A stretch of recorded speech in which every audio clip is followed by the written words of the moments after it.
The Giants franchise was born in New York well over a century ago. With Hall of Fame talent providing memorable moments, the Big Apple was home until the late 50s. The San Francisco Giants are back in New York, a special place in franchise history, bringing with them their own group of memorable players. Game 2 of the series with the Mets is next.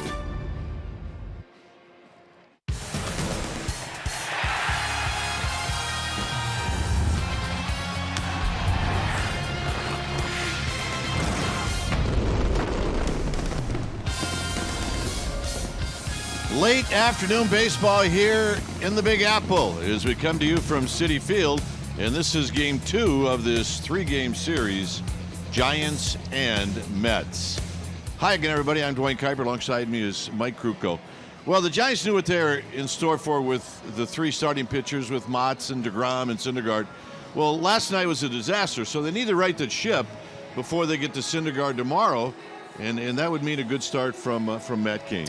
Well, it would be a great game for Matt Cain to get his first win of the year in. And the way he's going to have to do this is to be aggressive early in the count. One thing that the Giants did not do a good job of in last night's ball game was be aggressive. They fell behind. They created hitters' counts. And this Mets team is way too hot right now. I mean, in the last month, they have outscored their opponents almost 3-1. So you've got to be aggressive. You've got to be on top of it. In regards to DeGrom, the ace for this Mets team, he doesn't walk anybody. So I think from the Giants' perspective, you can be aggressive and get into that strike zone because he's going to be around it. And when it comes time to get the big hit, the Giants need to capitalize on it. You never know how many chances you're going to get against an ace. No panic this afternoon. It's Kelby Tomlinson at second base. It's Cain. It's DeGrom. It's lineups. And it's the first pitch of this game, and that's all coming up right after this.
Beach Boardwalk. The boardwalk is open.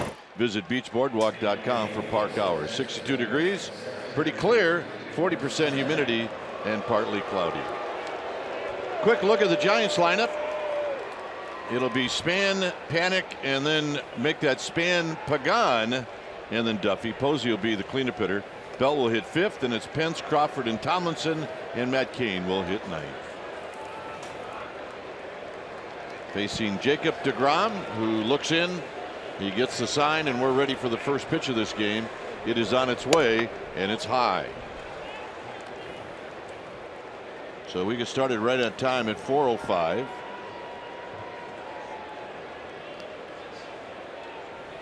Span hitting .256, takes a strike. Jacob deGrom on the hill today for the Mets. 6'4", 180-pounder. He's got 2 years at the big league level, off to a good start. 2-0 with a 1.54 ERA. His career in his 2 years, his ERA is under 3. And you say, well, how does he do it? Well, exceptional command of 4 pitches. You're going to see low to mid-90s fastball. He'll sink and cut. The curveball, slider, changeup, and everything he throws, he'll throw 3-2 with the bases loaded. He's got a lot of confidence. He has not walked anybody this year. Well, he's a pitch away from doing that. It's 3 balls and 1 strike. Span lifetime is 2 for 5 against deGrom. And in the game last night, Span went 1 for 3. And this is driven to left field, but it's right at Conforto. And that's how this game gets started. Let's take a look at the defense for the Mets, starting in their outfield from left to right. It'll be Conforto, Cespedes, and Granderson, the best arm in center field, with Cespedes, Cabrera, and Flores on the left side of the infield. David Wright getting a day off. Walker and Duda on the right side. Rene Rivera, he'll be in the squad, putting down the signs. So here's Pagan. Pagan hit a home run last night. It kept the Giants from getting shut out. And here he takes high. A solid 93. All of his fastballs from deGrom have been at 93.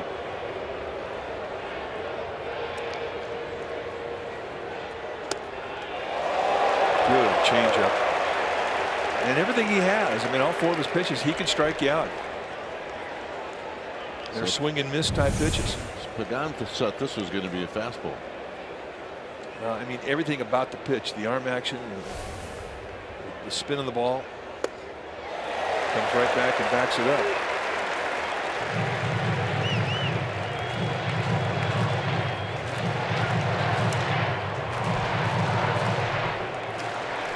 Duffy to follow.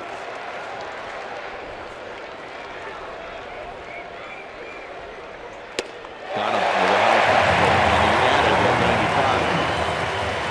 Well, he really set that fastball beautifully. Right now it's time for our Nissan keys to the game. Number 1, Cain, get comfortable.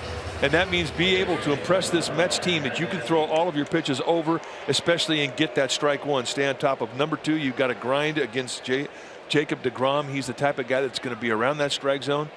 Be ready. Those are our Nissan keys of the game. Here's Duffy hitting at .264, and he looks at a strike.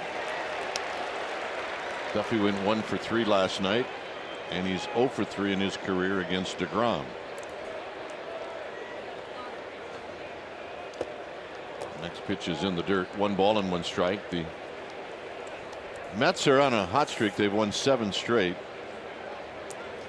They're 14-7. The Giants are 12-12.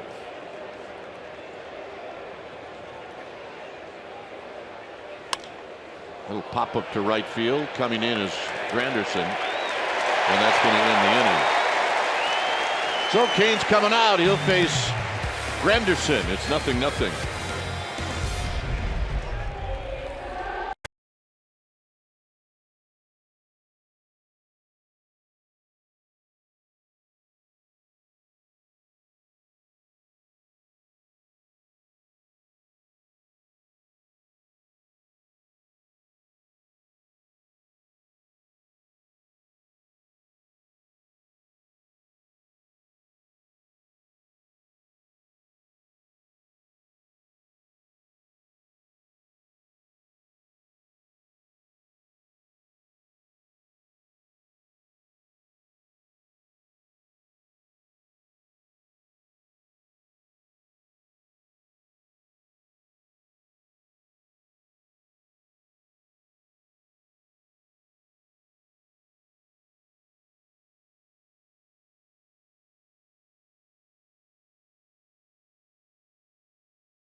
Baseball on CSN Bay Area is brought to you by Jack in the Box. Taste the Baconlicious Sourdough Bacon Ranch Combo only at Jack in the Box. And by Toyota, the full-line automaker with the longest-lasting vehicles in America. Toyota, let's go places. We're looking outside of Citi Field as we look at the Mets lineup. This is a lineup that scored 13 runs last night, 12 in one inning. It'll be Granderson to lead it off, followed by Cabrera and then Conforto.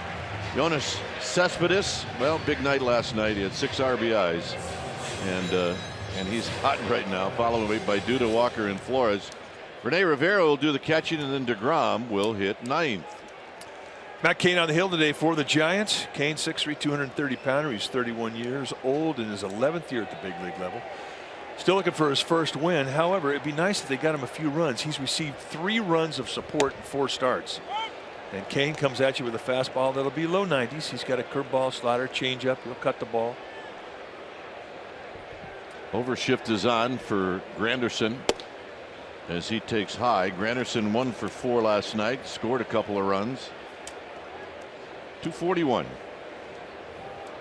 4 home runs, 9 driven in. And Paul Nauert says that's high again. Paul Nauert is a great zone to pitch to. I mean, he's got a big strike zone. He'll give width on both sides of the plate. And it's a pretty consistent zone. Once you get in the first, you'll get in the 9th. 2-2. It's Culpa, Conroy, Morales. Culpa is the crew chief, and he's at first base. This seems like we had him as a rookie umpire like 2 years ago. Yeah. Granderson with a shot and a base hit up the middle. So Cain out of the stretch right off the bat. Let's take a look at the defense playing behind Matt Cain today for the Giants. Starting in their outfield from left to right, it'll be Pagan, Span, and Pence. Crawford and Duffy on the left side of the infield. Panic getting a day off, so it'll be Tomlinson and Bell on the right side. Buster Posey, he'll be in the squad, putting down the signs.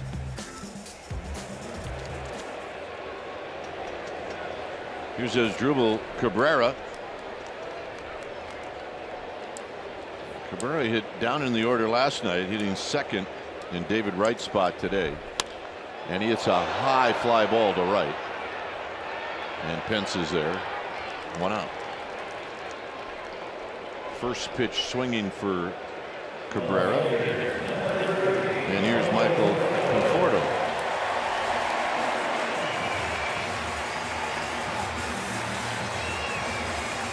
If this guy keeps swinging the bat like everybody tells us he's capable of, he's going to own this town. Well, he was impressive in last night's ball game. First time we really had a chance to look at him. Product out of Oregon State, really has great balance in that batter's box. He went 2 for 5 last night with a couple of RBIs. And King starts him off with a 90-mile-an-hour fastball for a strike. No overshift, but the Giants on the infield playing Conforto to pull. Duffy way off the line at third, and everybody in the outfield straight away. Cespedes to follow. And it's just outside, maybe low, to even the count. There's Cespedes.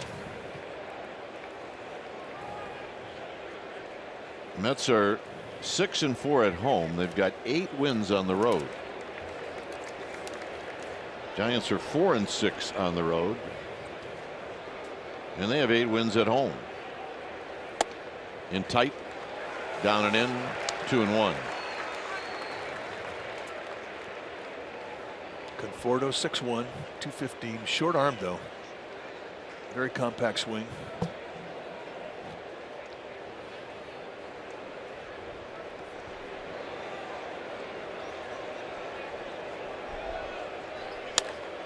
Drives it to right, and that's a base hit. Over to third goes Granderson. And the Mets with runners at the corner. Our Geico quote comes from Terry Collins on Yoenis Cespedes. 6 RBIs in the 3rd inning last night. You just get used to him doing something big, and he came through again.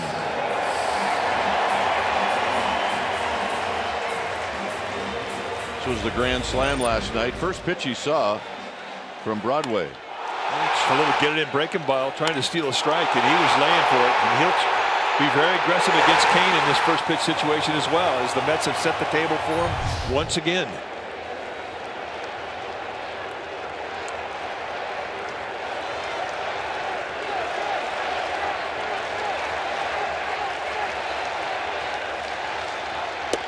First pitch strike, and it's 0-1. Just an easy 91. Likes to get his arms extended. A lot of power guys. And because of that, a lot of teams will stay or try to stay in on his hands. He's 0 for 5 in his career against Kane. And he chases this one in the dirt, 0-2. So Cespedes is one of those hero swingers. He likes to be the hero. Well, last night he hurt the Giants in a 2-strike count against Jake Peavy. 1-2 count, knocked in a couple runs with a right center field gap line drive. And that pitch was off the plate about 6 inches, giving you an idea of how much extension he gets away. And he got him. Hero guy. Runner at third base. I mean, he will expand. And for Kane, who is trying to minimize the damage in this inning, and you can get a strikeout with a runner at third, less than 2 outs in the first inning, you'll take it. Twice he goes out of the strike zone low, and twice he gets Cespedes to fish. So here's Lucas Duda. Duda was 0 for 3 last night. Changeup, just bouncing it on home plate. Let that hitter help you out. Duda pulling up his pant legs for today's game. He's got 4 home runs, 14 runs batted in. And the first pitch is a strike, and it's 0-1. Duda's faced Kane 10 times in his career. He's 1 for 10. The one hit was a triple. Tomlinson out on the outfield grass. This is foul back, and it's 0-2. What would that was 87. Cutter. I think ideally he tried to put that thing on his hands. He kind of left it out over the plate. But if you saw the swing path of Lucas Duda, he's got a little uppercut. He's got a little lift in his swing. And you can get him up, even if you hang it out over the plate across the letters. Very high, 1-2. And Buster Posey wanted that pitch up.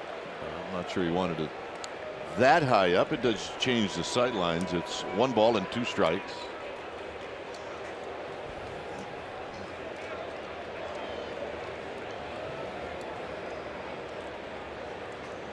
Posey suggested a slider. Kane wants a fastball.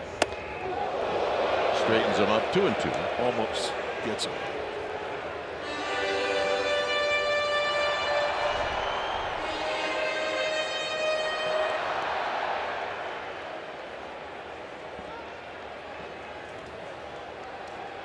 Two balls, 2 strikes. Lucas Duda. And a full count. On deck is Neil Walker. Now with the count full, Conforto at first will take off.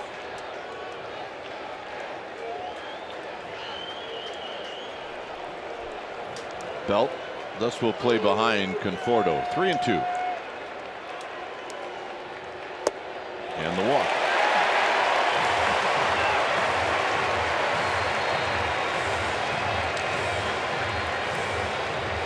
So you come to a crossroads early in the ball game, and a little bit magnified because of the 13 runs that the Mets put on the board in last night's ball game. And you got to face a guy, Neil Walker, who's got 9 home runs.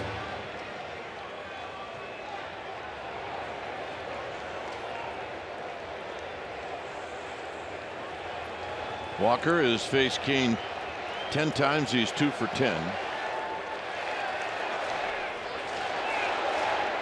And a first pitch strike. Walker 2 for 5 last night. He knocked in a run. Good change up there to open up the at bat, and that's what Kane has to do. He's got to mix that first pitch, and he's got to get 0-1. And so far, he's done a nice job of it. Now he's got 2 pitches where he can corner pitch. Curveball down the right field line, foul, and it's 0-2. Sellout crowd today here at Citi Field.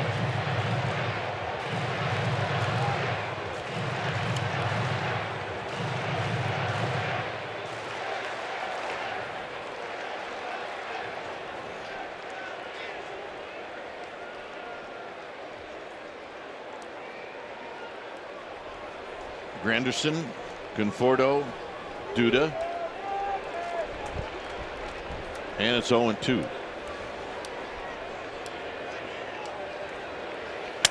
Breaks his back. Tomlinson can't get it. 2 runs are going to score, and it's 2-0.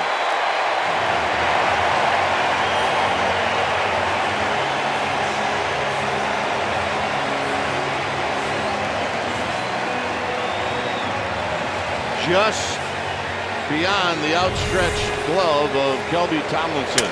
And he makes the pitch he wants. Goes right in on his hands with the fastball, breaks the bat. And Tomlinson, who's got really good range, just misses it.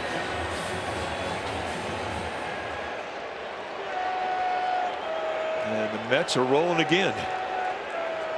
So here's Flores.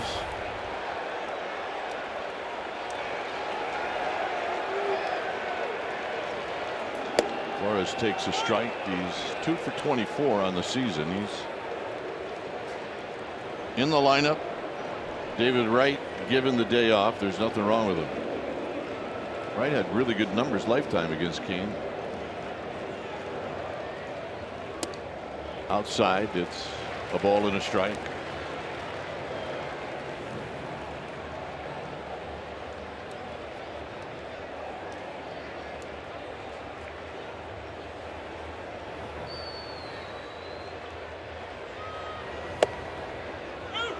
One and two. Kane's hitting his spots. I mean, he's got a nice rhythm going.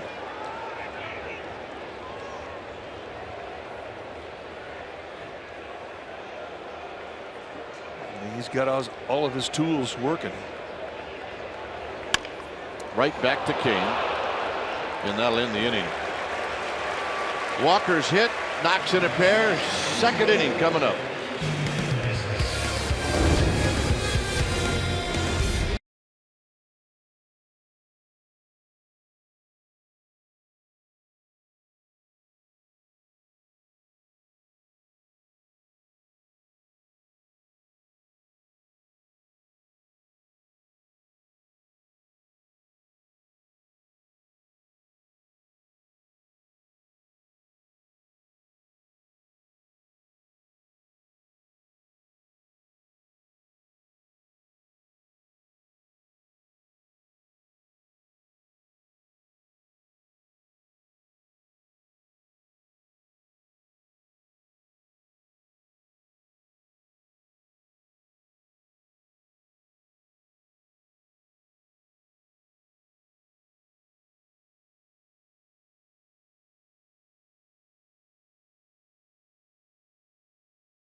Is brought to you by AAA. Get a free Giants all-season blanket. Restrictions apply. Go to AAA.com/Giants or to a AAA branch for details. Buster Posey standing in the box. DeGrom throws, and it's high. A 2-0 lead for the Mets. Posey, Belt, and Pence facing Jacob DeGrom, who had a 1-2-3 first. A little low, maybe a little away, and it's 2-0. One thing about DeGrom, he's a get it and go guy. He wants to work quick.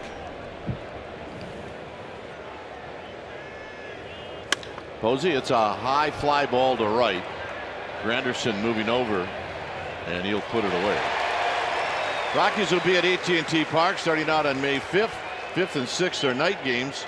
On Sunday the 8th, we're giving away Mother's Day quilted tote bags to the first 20,000, courtesy of Dreyer's Ice Cream. Visit sfgiants.com/tickets.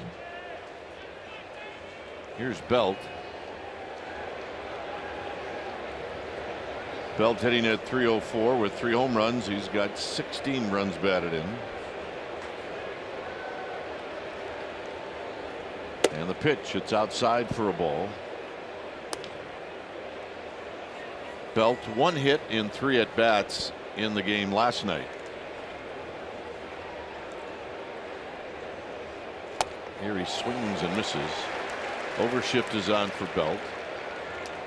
Far, it's just been pretty much fastballs and changeups from DeGrom, and that's how good the changeup is. And you can pitch with just 2 pitches.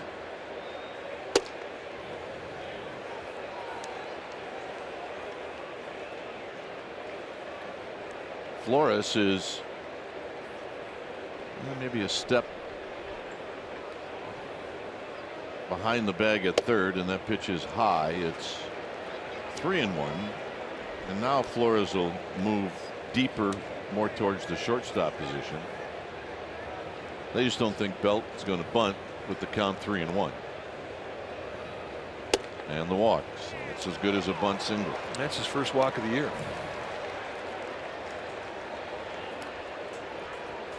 All right, time now for our cold hard facts. It's brought to you by Clean Crisp, Coors Light. Hunter Pence in 223 plate appearances, 16 walks.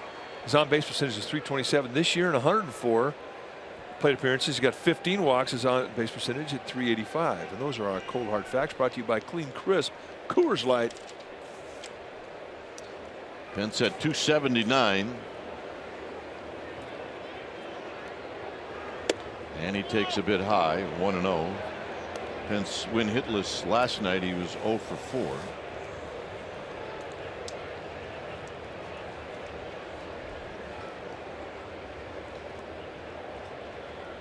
Crawford to Fottle with Belt at first. And a strike.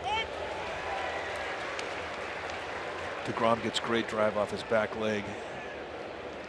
Mentioned 6'4", 180 pounds, but he really can dominate the knees consistently on both sides of the plate.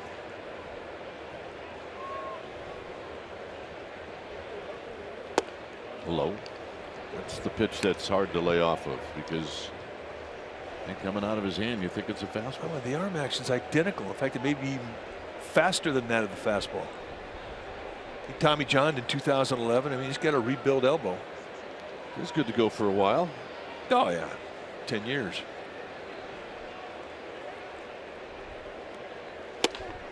Challenge, 2-2. But I mean, really, that's all he's pitching with right now is the changeup and the fastball. And the changeup is so good, it's setting up the fastball. And at 93, 94, it looks like 98 in the eyes of the Giants hitters.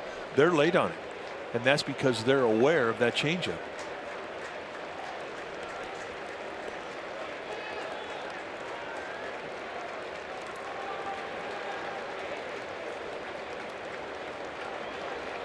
Outside the Belt, 3-2. Just missed. A little 2-strike paralysis with 95 miles per hour. And so far today, the best velocity fastballs we've seen him have been in the 2-strike counts.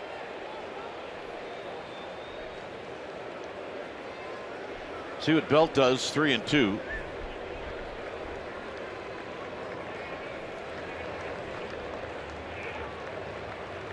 And the walk. So look, I'm was never a pitcher, but if I got 94, 95, I'm going to use at 3-2. Well, now with a 2-0 lead, but it is an example of the kind of confidence he has in his other pitches, and he'll throw everything 3-2. The first 2 walks of the season, he's basically created this rally for absolutely free for the Giants. Crawford has had little success against DeGrom. He's 0 for 6 with 3 strikeouts, but he had a good night swing of the bat last night.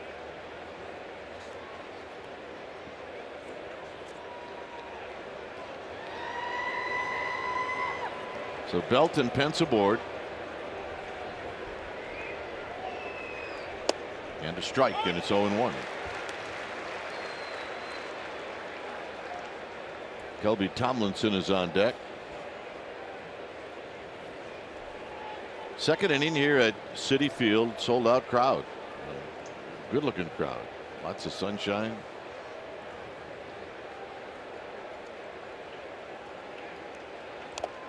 Crawford fouls it at the plate. It's 0-2. Lots of sunshine. People probably looked at the weather report and said, we're going to go today. Well, tomorrow it's supposed to be raining all day and raining hard. The rain that is in Chicago right now and rained out the Cubs game is due to hit New York tomorrow around 9. I say around game time, 1 o'clock, 100% chance of rain. 0-2 pitch to Crawford. All back. Crawford sitting on that 94-mile-an-hour fastball. It is an unusual game time. I mean, 4 o'clock first pitch, you don't see many of those, and because of that you're always aware that there could be some shadow problems, and the light tower is casting a slight shadow across the field in front of home plate. I don't really think that's really affecting the vision very much right now. Crawford out swinging. Second strikeout and the second out here in the second. And here's Tomlinson.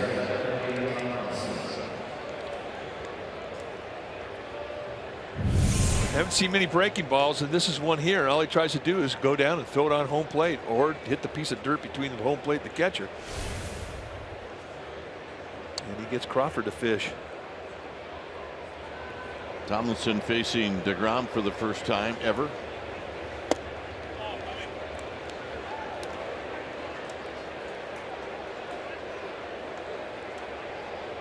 Now out in the on-deck circle is Matt Cain. 2-0 Mets.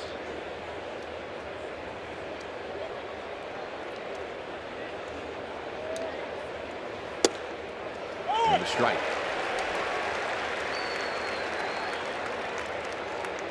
Tomlinson has really one of the more compact swings on the entire Giants team. And he really gets quick to the ball.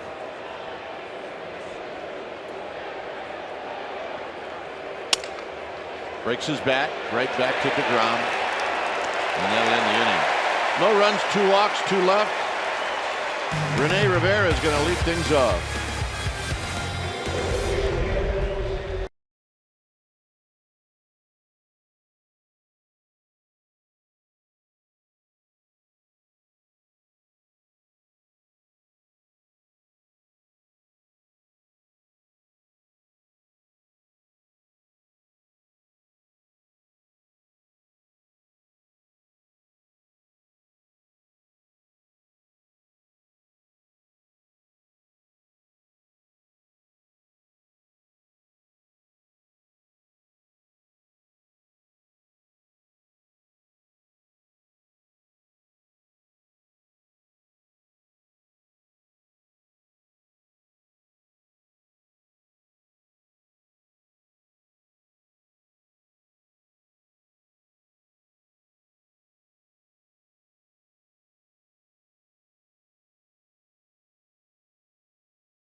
is brought to you by T-Mobile. Get major league coverage. T-Mobile has doubled its 4G LTE in the last year. So Giants fans, next time you want to grab Giant seats, get the StubHub app. Really? Yeah, not only will you find seats you'll love whenever you want, you can find the best seat for your buck when you sort by best value. Get the StubHub app today. You go to the App Store? Yeah, it's right there on Market Street. I think it's Market in Montgomery, maybe? Yeah, right there. First stop off the Embarcadero. Rene Rivera. We won't even get into that story. Swing and a miss. 1 ball and 2 strikes.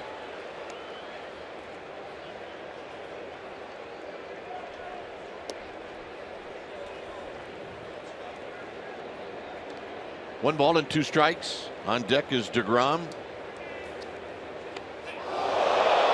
Ouch.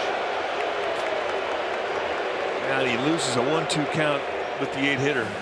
That's a mistake, and he's right back in the stretch. They want to go in on the hands. I mean, he'll swing at that pitch, and this seeks right into his numbers. Yeah, you kind of like to start the inning off without getting in the stretch, right? Yeah, and plus you feel like you put yourself into it. That's a direct hit right there. So here's DeGrom. 0 for 3 on the season. And it's inside. 1 ball and no strikes. Duffy and Belt crashing. Tomlinson covering first and Crawford covering second.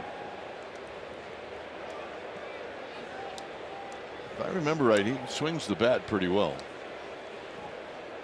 Yeah, he's got a clue. I mean, just because it's a bunt situation, you cannot guarantee that he's going to stay in the bunt the whole at bat. That's how good of a hitter he is. Although we have not seen Terry Collins be that overly aggressive in bunt situations. And the bunt. And Belt will take the sheer out. And DeGrom does a good job. 3-4 on the put out. And that'll bring up Granderson.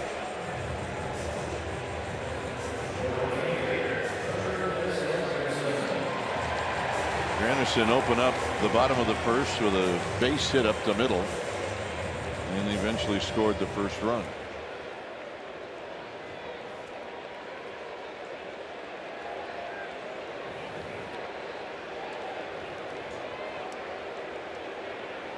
No overshift for Granderson, but the Giants on the infield are really playing him to pull.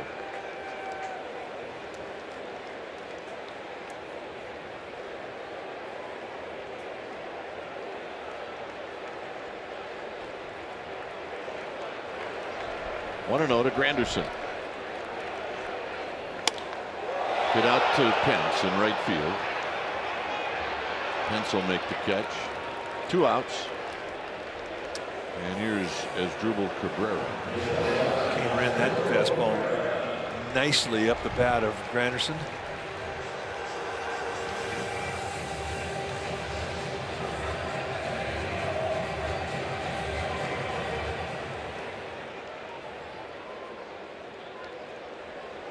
So Cabrera 0 for 1.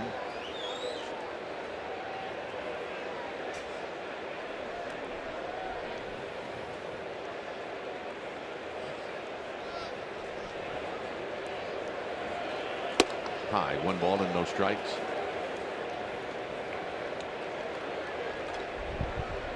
To watch Cabrera, especially in fastball counts like 1-0, 2-0, 3-1. I mean, he'll get after it. I mean, he'll have in his mind he's going to swing, and he'll be very aggressive.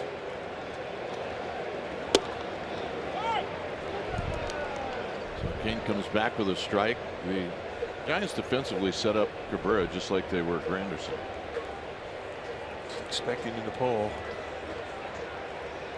Give him a lot of room on the left side of that infield. Pretty straight away in the outfield.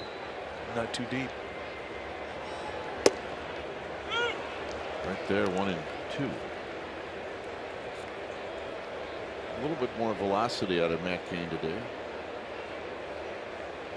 Yeah, he's got his tools.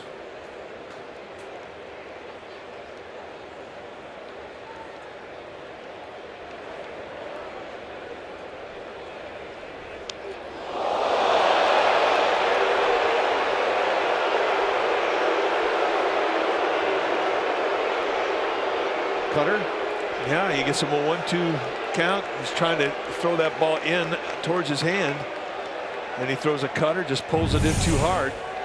I mean, zero intent on this, and another mistake. Yeah, because now you got a guy that can swing it.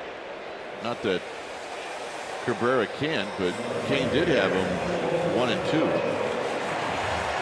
Right on the thigh. He had nowhere to go. He started to swing, planted that front foot, and that thing just would not let him go.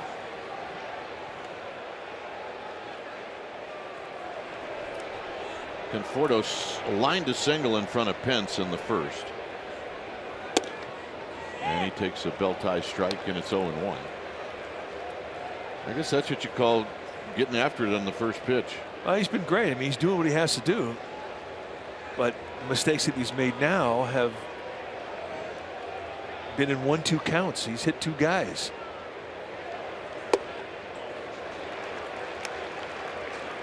You know, and then not only does it prolong the inning, but it's running the pitch count up. He's at 40 now.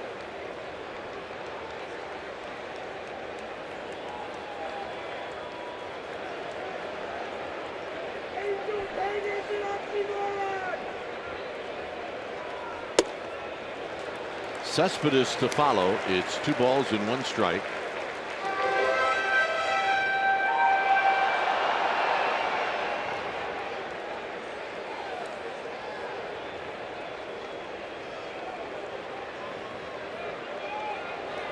Kane, see if he comes in to Conforto. Here it is.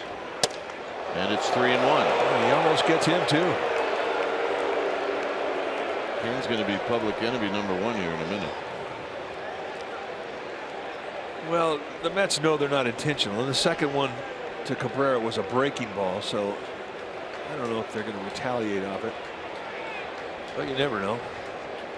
DeGrom's a young pitcher. Tap foul.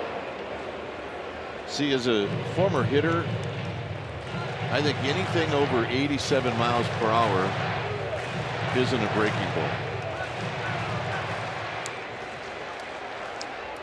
It's pretty commonplace now to see cutters that run between 86 and 90 miles an hour, though. But if you hit a guy with that, then it's hard to say, well, look, it was a breaking ball. Well, sorry. Well, yeah, you're not going to hit a guy with a cutter on purpose. To left. Hit well. Pagan back. Off the top of the wall. 1 run scores. Here's the throw home. Not in time. Conforto does it again, and it's 4-0. Well, and that's how you make 2-hit batsmen hurt a pitcher. And Dave Urquette heading out now to talk it over with Kane. This meeting on the mound brought to you by Ring Central, business communications made simple. And this is just really to give him a bit of a breather. But they clearly have not figured out Conforto. 2-strike, opposite field, double off the wall. I mean, he didn't come. I bet he was 3 feet away from knocking it over the wall in left field. And this is not a ballpark that's that easy to hit a ball out the opposite way. And that fastball was off the plate. I mean, it gives you an idea of the extension and the power that he's got. You talk about great balance at the plate. Wow. Right below the orange line across the top of the fence. And with 2 outs, everybody had a good jump. So here's Cespedes.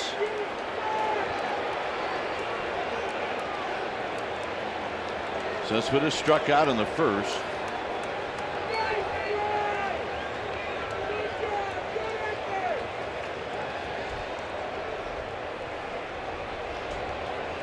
And he takes outside for a ball. 1 ball and no strikes.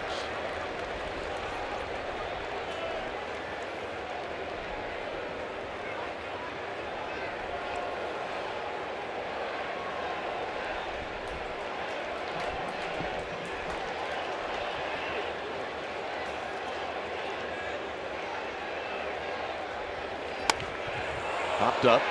Belt will give chase. And that's going to be about 8 rows back.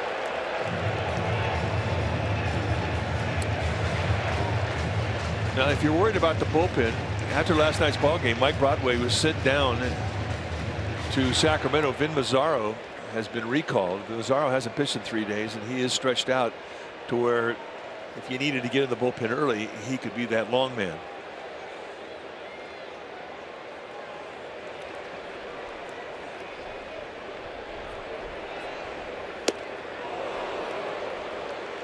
One and two. Giants with a 13-man pitching staff, 8-man bullpen.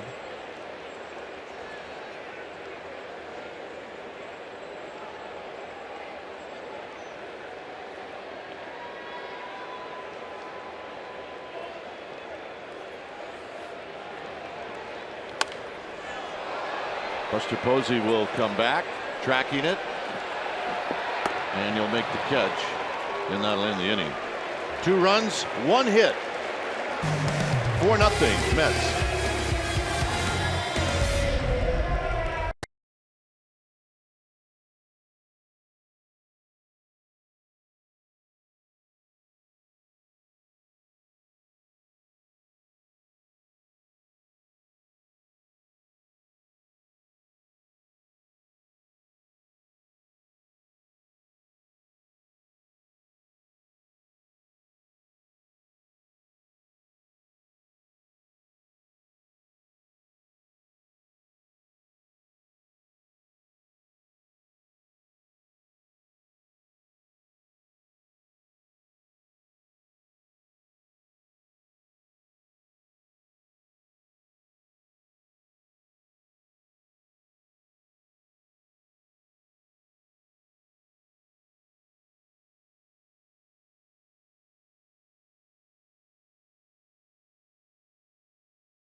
Brought to you by Big O Tires. Tires, service, straight talk. Big O Tires, the team you trust. Matt Cain's going to lead things off. It's 4-0 New York here in the 3rd inning. And a first pitch strike to Cain, who's 0 for 7 on the season.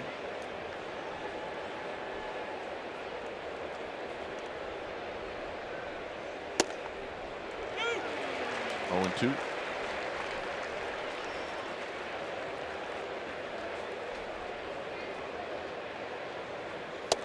Three pitches, 3rd strikeout.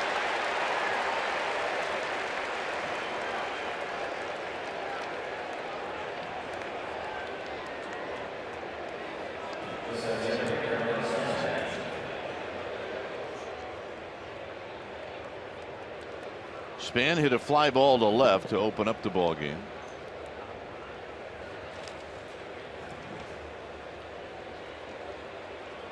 Be interesting to see how the Giants adjust the second time through the lineup against DeGrom.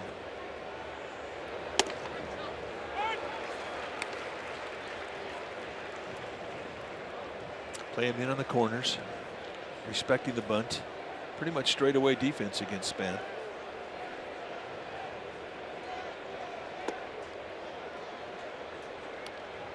DeGrom the first time through the lineup, fastballs, a lot of changeups. Didn't start seeing the breaking ball till the bottom of the Giants lineup, and maybe that he starts throwing a few more of those this time through.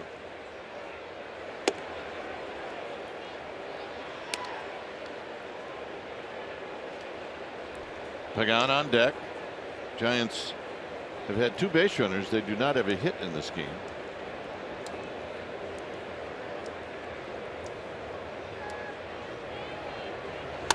This is hit on the ground to Cabrera. And Span is thrown out.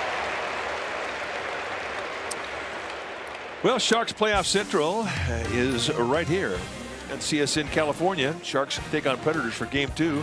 Pre-game coverage begins tomorrow at 4:30. Pre- and post-game coverage of every Sharks playoff game is on CSN. Don't miss a moment on the home of the authentic Sharks fan at CSN California. And we wish them the best. Congratulations on your first win last night. 5-2 victory. We are all watching it. Yeah, we had a chance last night by the time we got back to the hotel to watch the last period, parts of the second period and the last period. There's a strike. Led by Joe Pavelski. A fellow cheesehead. He's your kind of guy. A cheeser. A shot up the middle. Cabrera spins and throws. Not in time. It'll be a base hit in the first for the Giants. That was a spectacular effort.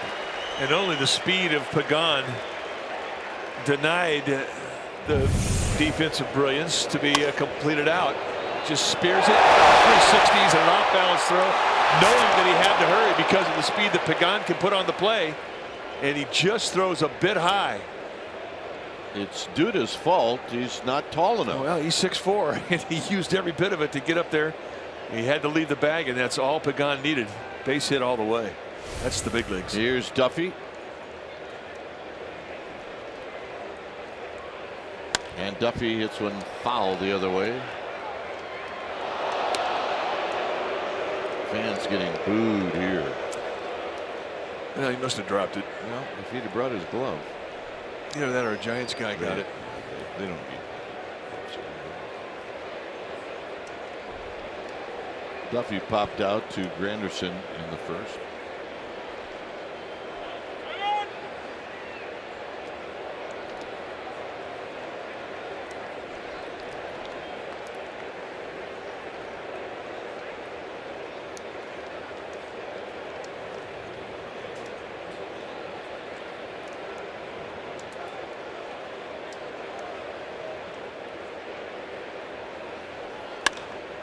Duffy down the right field line, headed to the corner and out of play. 4 o'clock starting times are very odd. They are odd. I mean, are they day games? Are they night games? What are they? 6 o'clock starts better. Plus, when do you have dinner? Well, that's a good question. Of course, here in New York, like Huey Lewis said, where else can you get anything you want all at 2:45? So you have options.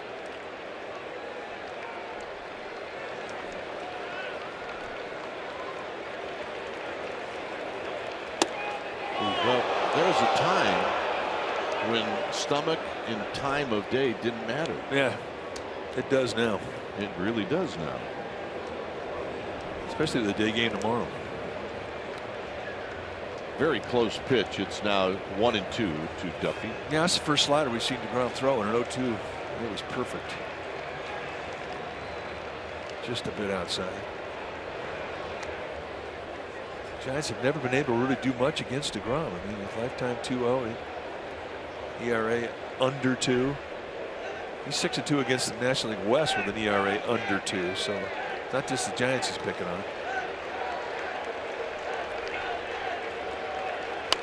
On a play again.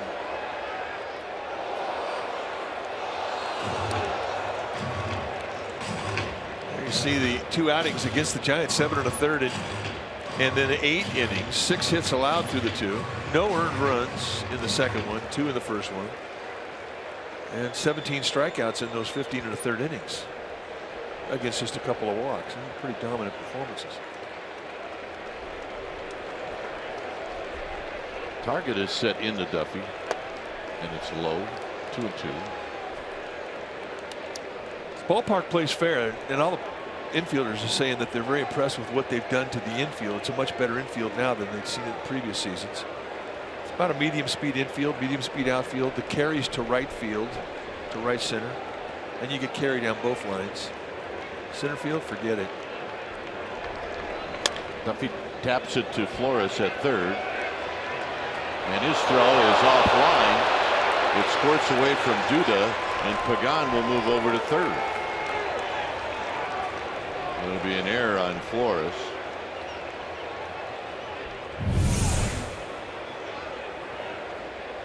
Now he lays back to get the second hop, and then throws up the line.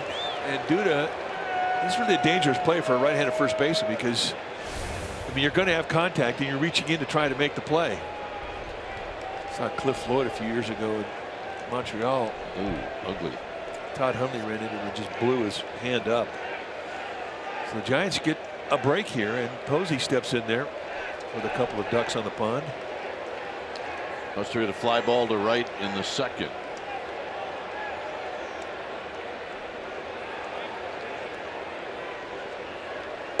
And takes the first pitch down low.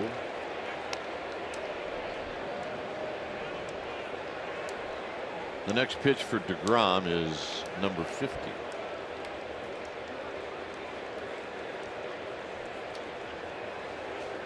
Pagan and Duffy are your base runners. 2-0. They asked Ron Culpa, the first base umpire. He said no. Who, Chief? We knew him when he broke in. Didn't seem that long ago. I think we've known them all now.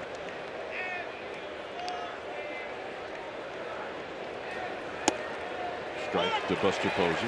Yeah, Posey didn't think so. 2-0 slider. And that is an example of a pitcher strike zone. And that's not a surprise with Nauert. I mean, he will be generous, especially with the guys that throw strikes, like Kane and DeGrom.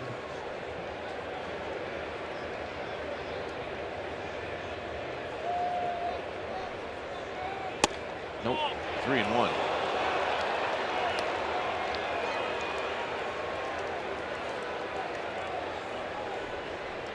Belt to follow, and he's got some history against DeGrom, and not a lot of history, but enough where he could be hitting with the bases loaded.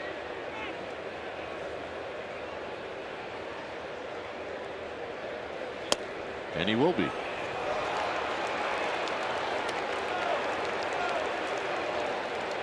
Two for 5 lifetime. Hey, I'm saying that's ownage. For a guy that's 2-0 against the Giants with an ERA under 2s, you 2 for 5? 400. That's Ted Williams like. Darn right. We are a positive bunch today. Well, as Dan Worthen, pitching coach of the Mets, comes out to just give DeGrom a bit of a breather, as he's thrown a lot of pitches in this inning.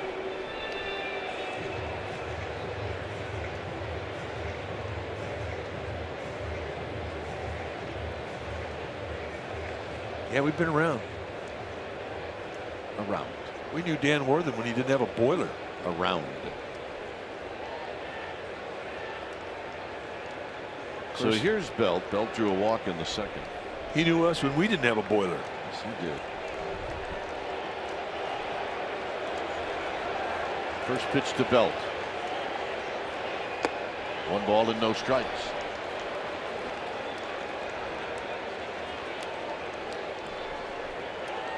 Pagan, and that's Duffy, and that's Posey.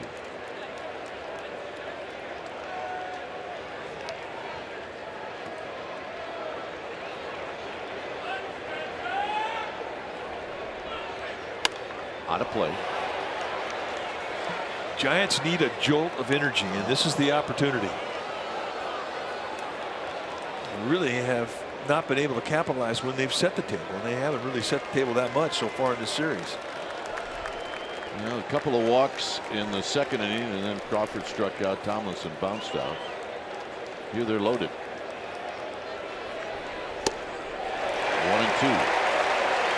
And right at him with 94 at the knees.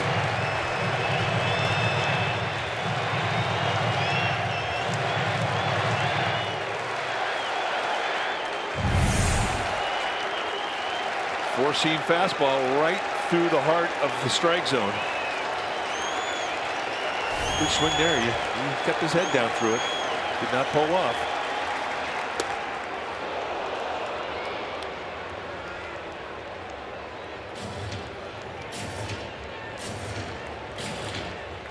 Belt with plenty of power.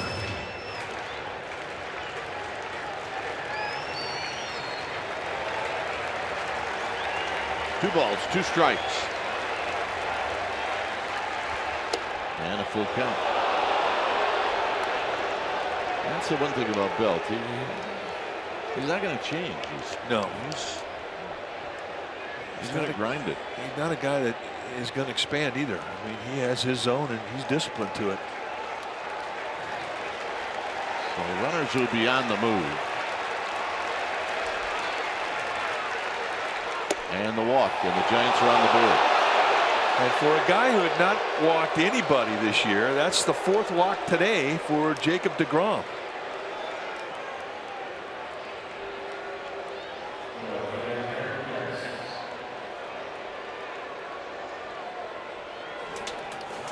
So here's Pence. Pence walked in the second.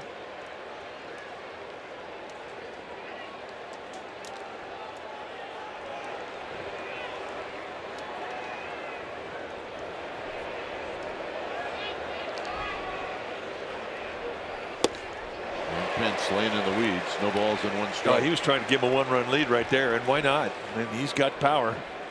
You're looking for a fastball that's going to elevate on contact. You're looking for something up. He got everything he was looking for. Duffy, Posey, and Belt, and the 0-1 to Pence. And the 0-1 will not happen. Instead, it's going to be a meeting. Maybe Rivera wants to give him a little bit of a breather. It's 60 pitches in. It's a lot of work.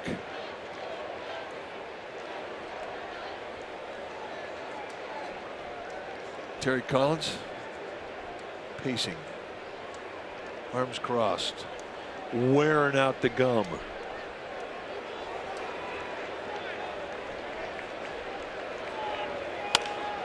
Into right, and a base hit. One run scores.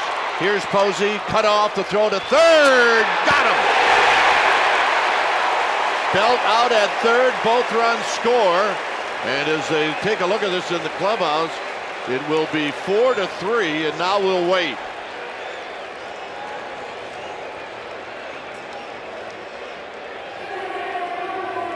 And while Bruce Bochy looks to Ron Wotus, and the Mets not yet leaving the field. A play there from Duda, who flips a strike right to Flores. And they got him.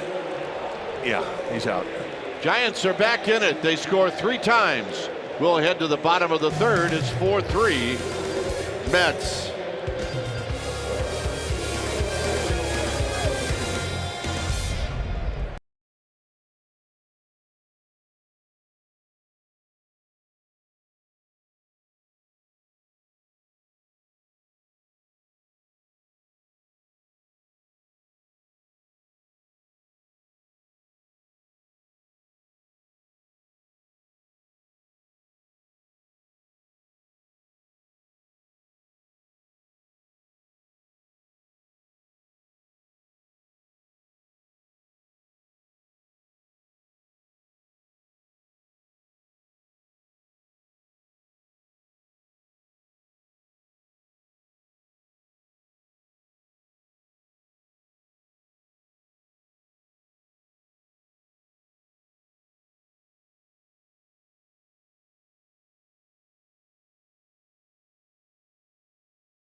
Live on CSNBayArea.com, and you can check out Alex Pavlovich as he talks baseball. It's also available on iTunes. Check it out.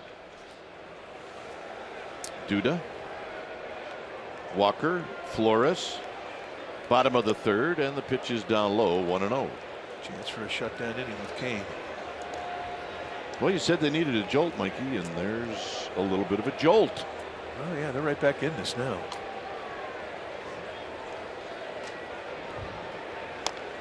Cued, foul.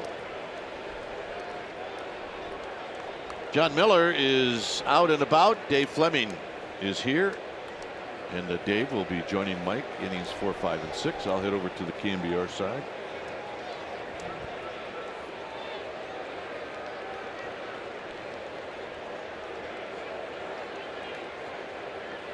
Here's the 1-1 to Duda, and it's a little low. Duda walked in the first inning. Kane has allowed the leadoff hitter to reach twice, and then now it's about ready to be the third time. I don't know how that missed the back knee, the left knee of Lucas Duda. That was close. Walker's on deck. Cued, and a base hit. Not much Kane can do about that one, and now the leadoff hitter's on again. Third consecutive inning in a row. And just like that, Kane's back in the stretch. There's nothing you can do about it. You set your defense up, and there's nobody. And Kane gets over, picks it up, takes a bite. That's about all you can do. Walker broke his bat and knocked in a pair of runs with a hit in the first.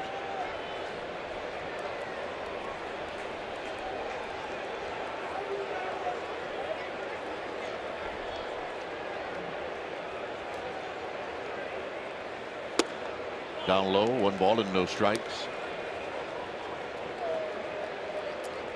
You watch hitters get in that batter's box, and they all get in there with their own personal statement, and it's their bat. The stain that they'll put on, or the stain that they won't put on. There's a strike. And Neil Walker has the Walker stain, which is. Well, why wouldn't he? I mean, you have to. It's just an unfinished bottom, and then the top of the bat is a dark stain. And there's a story about the Walker stain as to why it is that. And the story goes, Dixie Walker went to Louisville, and he was looking at bats, and they had this bat that they were mixing up a stain with, and it was sitting in the vat in this big bucket of stain. And he lifted up. He goes, "I want this one." And they put his name on it, the Walker stain. So if you're Neil Walker, it's automatic. You can get all black with white lettering, all black with gold lettering, dark brown, different types of lettering, flame tempered. Walker hits this one on the ground. Belt's got it. He goes to Crawford for one. Back to Kane. Double play. That's a hard double play to make, and it's also a play where you always keep your fingers crossed that that pitcher doesn't get his Achilles stepped on. Well, what do you say we make it our Ford right choice? I mean, there is a timing to this. Really a nice play, too, from Belt going far to his right. You see Kane heading over there. And now Crawford, I mean, he wants to get over there in time to get the out, but he's got to wait for Kane to set it up. And it has to be a perfect throw from Crawford, and it was. I told you, I played with guys at short, they don't make that throw. Yeah. And they don't make it for one reason. They don't want to risk an error. Because they've thrown about 4 of them into the dugout because the pitcher, gets tangled up, and look, it's not the pitcher's fault. There's a breaking ball to Flores. Well, it just, you have to get over it, and you never really seem to get over to first base as a pitcher in time to square up. And a lot of times you're going there and your momentum's going one way, so if the throw's behind you, you can't come back and get it. You're just not in a balanced position. It's a tough double play. It is.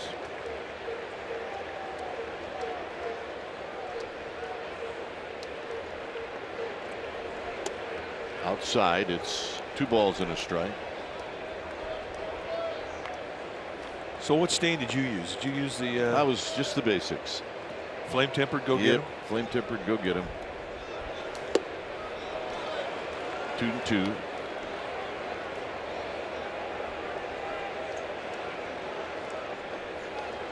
So if you were hitting today, what would you be? Probably the same thing. On the ground to Tomlinson. And that will end the inning. So Kane gets the double play. Dave Fleming will be in. I will see you back here in the 7th. It's 4-3 Mets.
The Marvel Superheroes Day, your special event package will get you a ticket to see the Giants take on the Rockies and a Captain American orange and black collectible bobblehead. If you want this, go to sfgiants.com/special events. It is worth getting. Top of the 4th, 4-3 Mets, and here to tell you all about it, Dave Fleming, welcome. I imagine a lot of people are going to want that. I think they are. Here's Brandon Crawford. That felt like a very important 3rd inning for the Giants, didn't it? Absolutely. They got back into the series mentally. I mean, after the first 2 innings today, after what happened last night, you're thinking, man, when's Cincinnati? Well, and you can allow a series to get away from you. Just not being able to generate opportunity, take advantage of opportunity. Facing a hot team, facing good pitching. Good changeup from DeGrom and a 2-0 count. But you get the 3 runs across in the 3rd, and the whole feeling changes. See if they can keep the pressure on Jacob DeGrom. Good take. Backed up that change with another one. No swing. You know, and even as good as the Mets have been playing, and they've been on fire, you can't give anybody extra outs. You can't walk 4 guys and expect to walk out of it scot-free. So the 3 spot the Giants put up there, very important. Not a bad cut from Crawford. It's 3-2. Yeah, they took advantage of the error by Wilmer Flores. DeGrom, it's only his 3rd start. He had the emergency with his son, who's doing fine now, but kind of a interrupted first month of the year for him. But he hadn't walked anybody. I'm sure you guys talked about that. The Giants have had some determined at bats. See if that's playable for Flores. Looks like it is. Almost slipped on the warning track, but he kept on his feet, 1 away. You know, and if you go back and analyze all the pitches that DeGrom has thrown today, it doesn't seem that he's been wild, despite the 4 walks. And you can say the same thing for Kane. It doesn't seem like he's been wild, despite the fact that he's hit 2 guys. Both guys were hitting a 1-2 count, one with a fastball, one with a cutter. Now here's Tomlinson, his second at bat. Ball 1. A lot of the misses kind of like that, where close to where he wants it to be, just not quite. And it's not like they're getting squeezed. Paul Noward has one of the biggest strike zones in the game. Big. That's a called strike. I think it was it the first pitch that Kane threw to Granderson? It looked to me like it was about a foot outside. Steve Wright. Like, okay, all right. There's a ball. It was borderline, called strike 2. Well, I've always liked Noward. Obviously, any ex-pitcher would, but it's a consistent zone. You know exactly what it is in the first, and it doesn't vary. 1-2, struck him out with the hard slider. Well, he's definitely breaking out all the pitches now. First time through the lineup, it was pretty much fastball, changeup, and then started bringing in the curveball. And now the slider's starting to show up more and more. So all of his weapons at his beck and call. And here's the slider. You see the little round dot. That's the rotation on the slider, and that's the little spin that tips the pitch to the hitter. 2 down for Kane. Conventional lineup today for the Giants with the pitcher hitting ninth. You'll get a good replay look of that same kind of pitch tomorrow with Syndergaard. And that slider spin, you'll see it. You'll talk about the dot. That's how you, and it'll be 94 miles an hour. Yeah, he has exceptional stuff. I mean, it might be the hardest slider in the history of the game. Like, who's ever thrown a 94-mile-an-hour slider? J.R. Richards, about the only other guy. Well, Rob Nin. Yeah, you know, close. Doesn't happen very often. No. You see some low 90s for Jose Fernandez. Yeah, he does throw a real hard one. That's strike 3. DeGrom has a 1-2-3 inning. Kane back to the mound when we come back to New York. Mets still with the 4-3 lead.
Giants are in County Stadium taking on the Milwaukee Braves.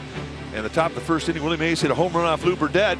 Comes up in the third inning, and again off Lou Burdett, he goes deep. And then the sixth inning, Willie Mays steps in against Seth Moorhead, takes him deep.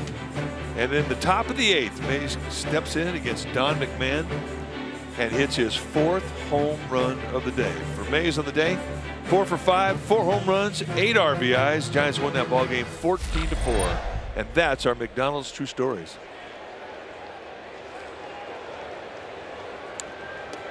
Oh, Willie Mays getting ready to celebrate a birthday in a few days. He'll be 85 years old. And we still see him almost every day at the ballpark. Doing great. Rivera, first pitch swing against Kane, right to belt, 1 away. Willie, May 6th. It's absolutely so hard for me to believe that he's going to be 85, especially when you're around him. He is definitely young at heart still. And he loves watching the Giants, listening to the Giants, paying attention, paying close attention. And of course, he loves this town. And Willie Mays, more than anybody in the history of the Giants franchise, is associated with both New York and San Francisco. He's kind of the bridge between the two cities. Yeah, he really is. I mean, and really throughout his career, when he left the game, he continued to be a good ambassador for the game in both San Francisco and New York. Yep.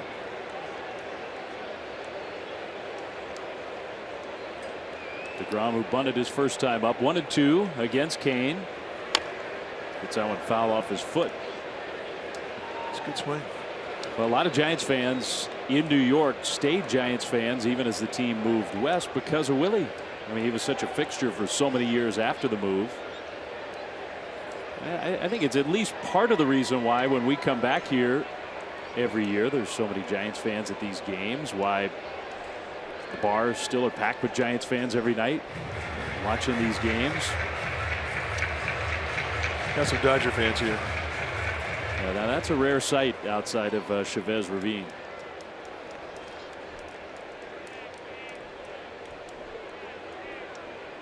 Okay, now we're ready to actually play ball. 1-2. Strike 3 called.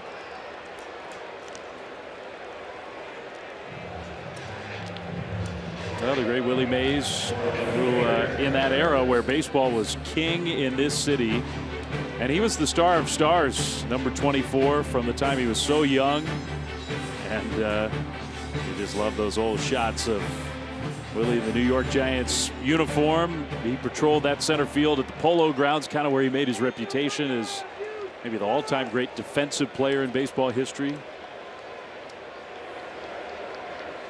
Playing stickball in the streets of New York with the kids after he got home from a day game.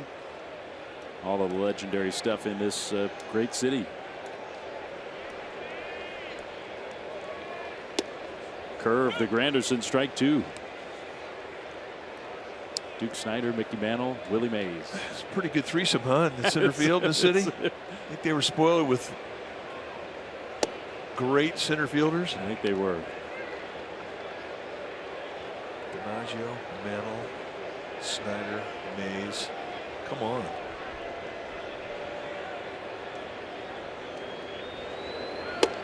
Ball 2. That 1951 World Series, after the famous shot heard around the world, Willie Mays, as a rookie, had helped the Giants get to that playoff. They win the pennant, and they play the Yankees in the World Series. And the outfielders, it was DiMaggio, Mantle, and Mays in one World Series. It's almost impossible to believe.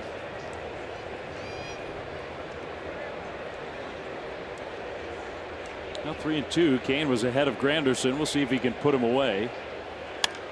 Fastball hit foul.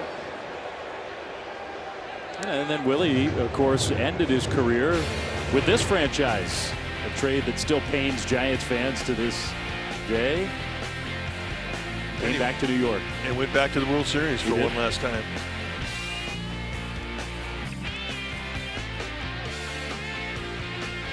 That hurts a lot of Giants fans just to see that footage. Yeah, and it makes you remember Charlie Williams, the guy that got traded from me. It does. 3-2. Granderson. Pop up, kind of in no man's land. Who's going to take it? Pence? Yeah, Hunter Pence will take it. Well, some great memories of Willie, who had one of the all-time great days on this day so long ago.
Tomorrow from the big city, pregame live, 9:30 a.m. on CSN Bay Area. First pitch right around 10 o'clock in the morning back home. Giants Mets for the finale of the series, plus postgame coverage. Giants insider Alex Pavlovich on CSNBayArea.com.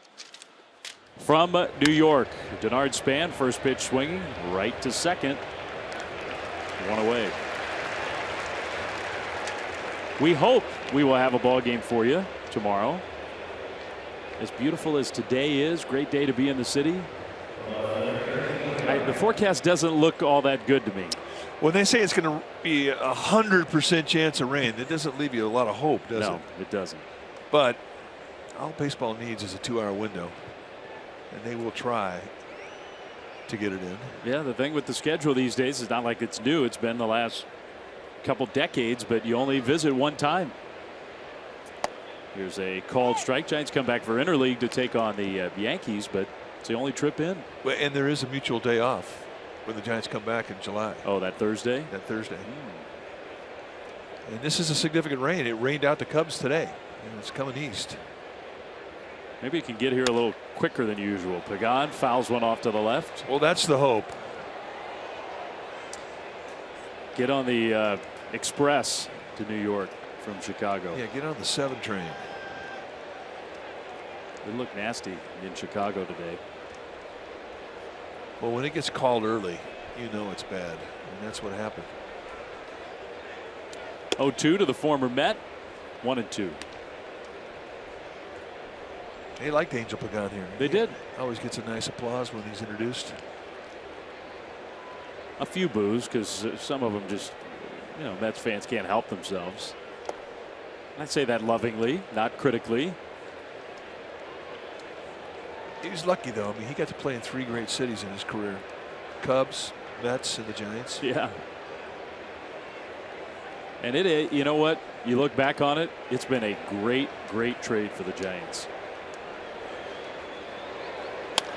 Pulled on the ground to first. Duda. He's going to feed to DeGrom. 2 down. Andres Torres and Ramon Ramirez, I think, was the deal. And Pagan came to the Giants. Had such a great year. 2012 helped him win the World Series. And after that, last year he had his ups and downs, was banged up, but he's been a winning player for the Giants for several seasons. A lot of energy. So necessary. In your clubhouse, you've got to have a couple guys like that. I mean, if you have one, you're lucky. If you have a couple, it's going to make a difference. 2 down for Duffy. Ball 1. Pablo used to be that for the Giants. Great energy every day. Positive energy. Hunter Pence is that, I think. Oh, no question. Ground ball to short. Cabrera throws out Duffy. Top of the order is gone in order. So DeGrom, since the problems with the third, has found a rhythm. Mets 4, Giants 3.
Pack. It's the perfect gift for a graduate this spring. Tickets to 2 Giants games plus a class of 2016 Giants cap with orange tassel. Packs start as low as $39. Go to sfgiants.com/minipacks. It's that time of year. 2, 3, 4 hitters for the Mets against Kane. Bottom of the 5th. Ball 1-2 is Drupal Cabrera. Well, big moment in this game when he got hit by a pitch in the second with 2 outs. That got Conforto up, who is right now just red hot, and gave him the chance to knock in a couple runs, which he did.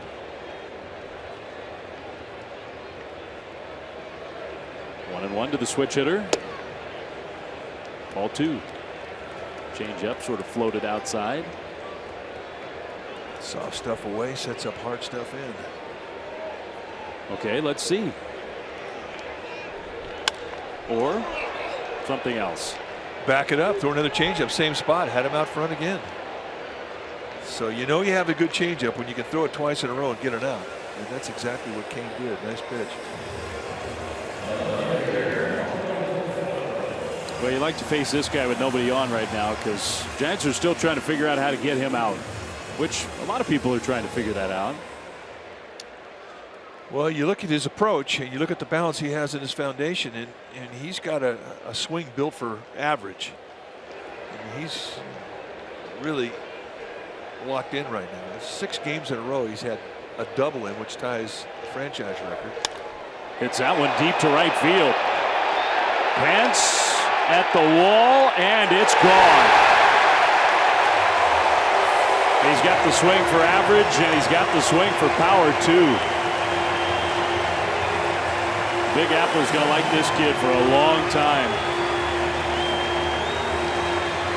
Keith Hernandez, who's the analyst for the Mets broadcast and as good a baseball man as I know, came into the booth yesterday. He says, "When do you see Conforto?" He says, "This kid's going to win a batting crown." He says, and Keith Hernandez should know he won a batting crown, an MVP. But he said this guy here has just got such great balance, and you can see the compact power, and it's an impressive swing. It's impressed Matt Cain today. That's for sure. He's 3 for 3. Here's Cespedes, 5-3 Mets. Michael Conforto, West Coast guy, grew up in Washington State, went to Oregon State. Did not spend long in the minor leagues. Conforto, one of those kids who signed it and right away in pro ball just started hitting. The Mets were desperate for offense last summer. They brought him up, and it wasn't just, I mean, they traded for this guy Cespedes. That changed their team, but Michael Conforto changed their lineup as well. That's a pop-up from Cespedes. Belt comes all the way down the line.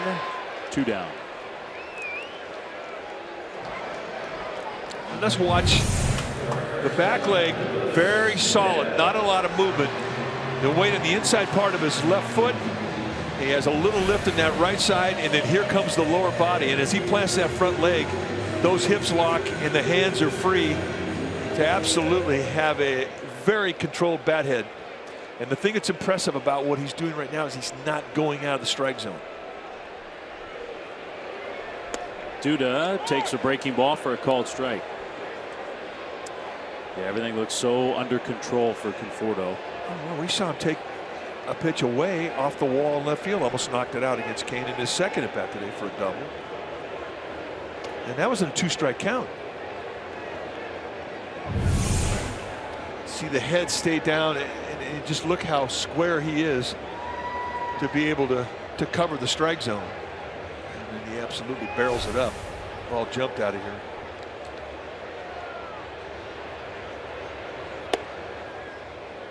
Two and 1 to Lucas Duda, who has walked and hit a little 50-foot dribbler that went for a hit. Well, Michael Conforto, man, they got all the pitching studs young to build around, and now they got a young hitter. 2 and 2. So you think Harvey, DeGrom, Syndergaard, Matz are going to be together for a long time? Conforto is going to be right there with them. Good player. 2-2. Duda hits it foul. The Giants have scouted Oregon State very heavily. Andrew Susac, Josh Osich. Conforto's a little younger than those guys, so they didn't quite overlap. Those two were leaving as he was coming, but Giants, we're talking about Conforto with some of the Giants front office. They loved him that draft. You can see why.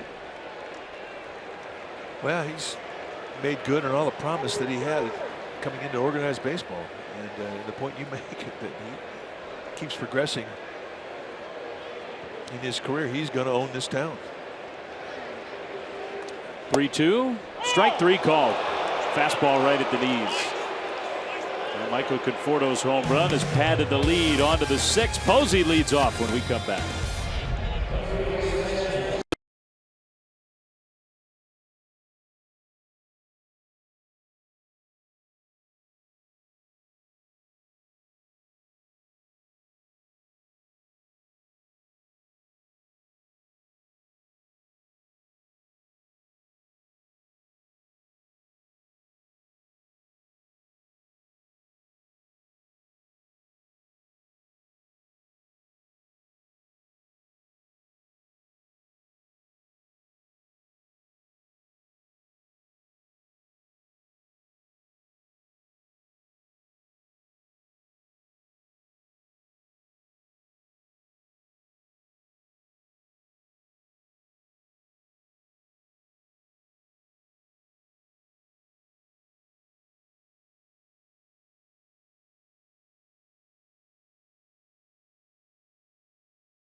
Baseball on CSN Bay Area is brought to you by Toyota, the full-line automaker with the longest-lasting vehicles in America. Toyota, let's go places.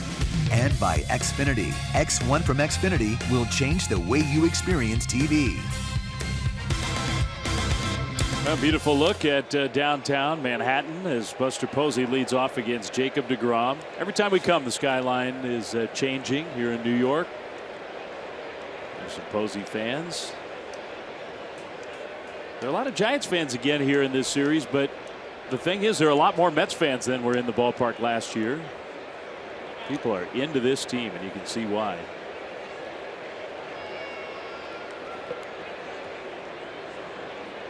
Posey's walk helped build that rally in the 3rd when the Giants got all 3 runs. Caught the corner, strike 2. Staying on that side of the plate for the most part against Posey.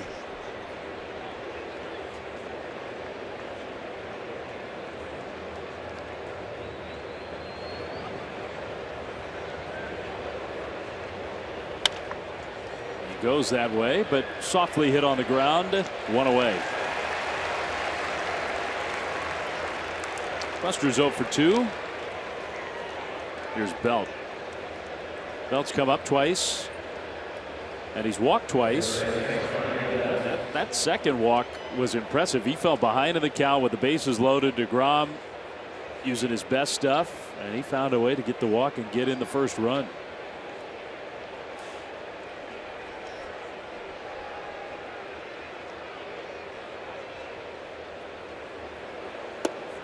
Ball 1.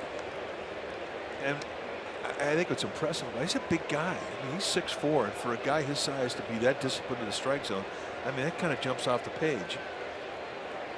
Too many tall hitters that can make that claim. Little curveball in there, 1-1. These at bats are just they're confident looking at bats.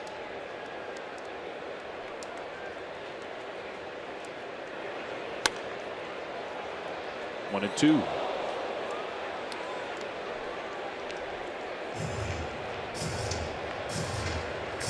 I think he keeps it pretty simple. Got a very compact swing for a big guy.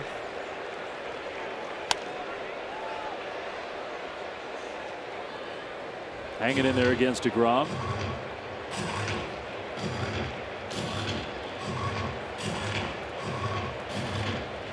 Well, I think the Giants would love to see, okay, a mature Belt who's improved over the years, gotten better and better. What would a full season look like? He crushes one deep down the right field line, and it is foul. Man. Well, I think that's a good question. I mean, they want to see him healthy for a year. And what could he do? Well, I mean, 25 plus home runs and around 100 RBIs with an on-base percentage in the 400s. I mean, that's a solid season. Big time.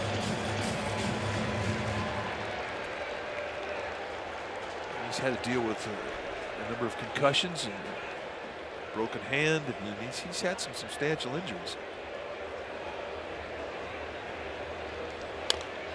Pulls that one foul. Yeah, I mean, you could qualify just about every single one of them as a flukish injury. Marco Scudero during batting practice throws him a ball when somebody else was throwing him a ball. It hits him right in the face.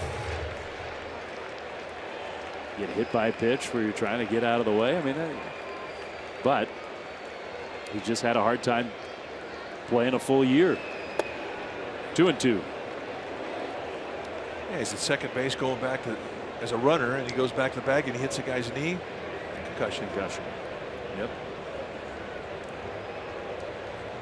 He needs to stay healthy. That's the plan. 2-2. Fastball low. How many times have we seen him do this? You know, go 0-2 or 1-2 to a full count. He's a pain on a pitcher. I mean, you got to earn that out against him. So the full count. And he hits that one to left center field, fairly shallow. Conforto, 2 down. Well, here comes Hunter Pence. He had the key hit of the game for the Giants after the Belt bases loaded walk. This was the swing of the bat really got him in this thing mentally. It was a 2 out at bat, bases loaded. They're down 4-0. They had to make some noise. I guess it was 4-1 at that time, and it made it a 4-3 ball game. But it really was a huge hit. They were looking for some energy, and he gave it to them. Now down a pair. Strike one to Pence.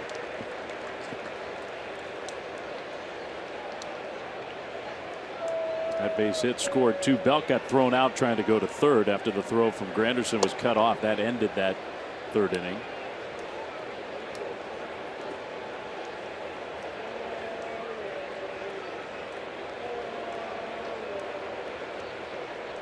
We're in the 6th.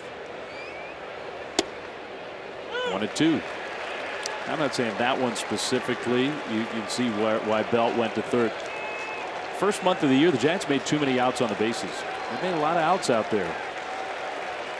I think that could get cleaned up.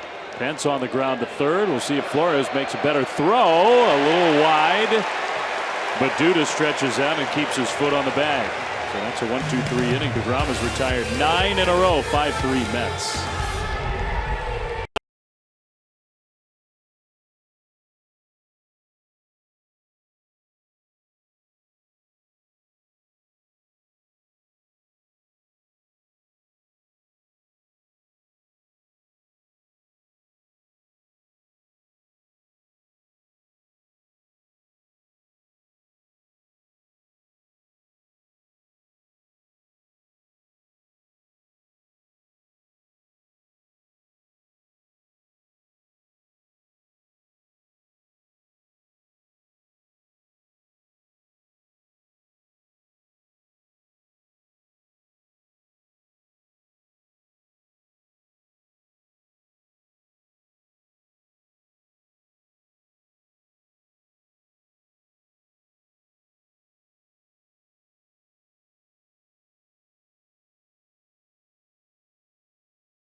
Goes way. We go back to September 3rd, 1986. Terry Mulholland facing Keith Hernandez, and look at the reaction of Hernandez as he's going down the first baseline. The ball gets stuck in the glove of Mulholland, and he just says to Bob Brenly, "Here, I'm giving you the whole thing."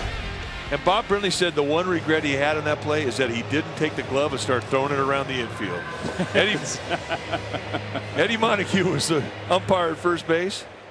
That's Togo's big play. That's one of the all-time great improvs. I love that. That's one of the few times I've ever seen Bob Brenly speechless. Yeah, that doesn't happen very often to this day. Neil Walker, first pitch curve from Kane, just missed. Posey wanted it. Walker, Flores, Rivera, bottom of the 6th. Giants still down by a couple.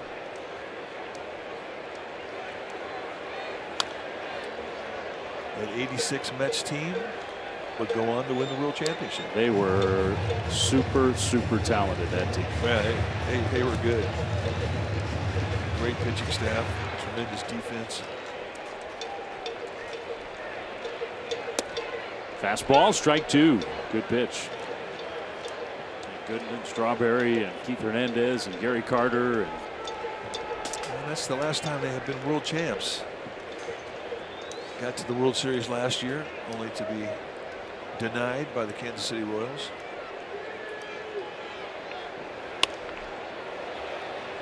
Foul ball, still 1-2.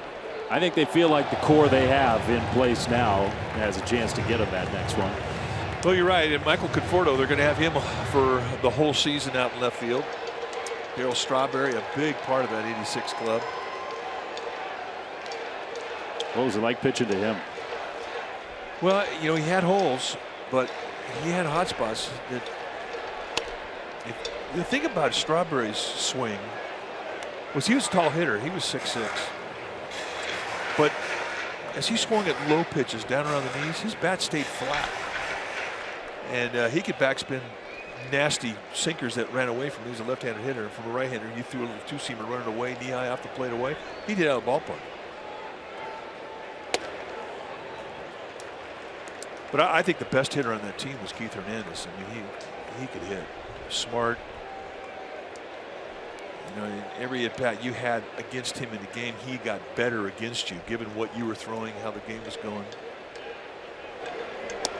That's strike 3 called. Gary Carter.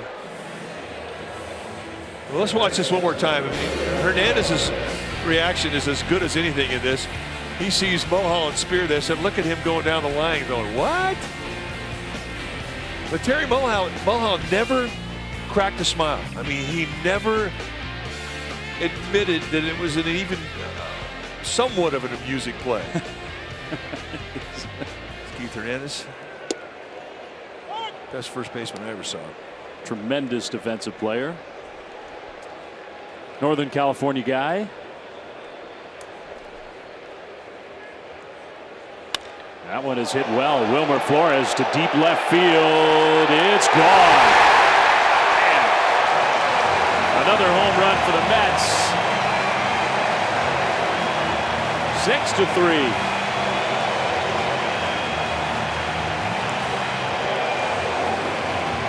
Flores has just been in a deep slump at the start of the year, but he is dangerous. He does have a lot of power.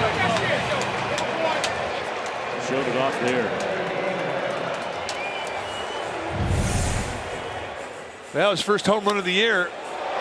Just a real quick stroke to the ball. And rode it right on out of here. Let's take a look at the location of the pitch. Little slider just to get it in first pitch, and that's got hang, and he's got bang.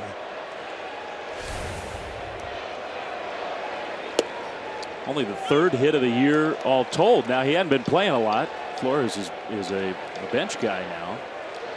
It's his 3rd hit in the month of April. And his first home run. 0-2 to Rivera, the catcher. You got Campbell out on deck, and that's strike 3. So DeGrom will go 6. 99 pitches, and they're going to use Campbell as a pinch hitter. Jim Henderson is the right-hander warming up in the Mets bullpen. Giants have some bullpen activity too.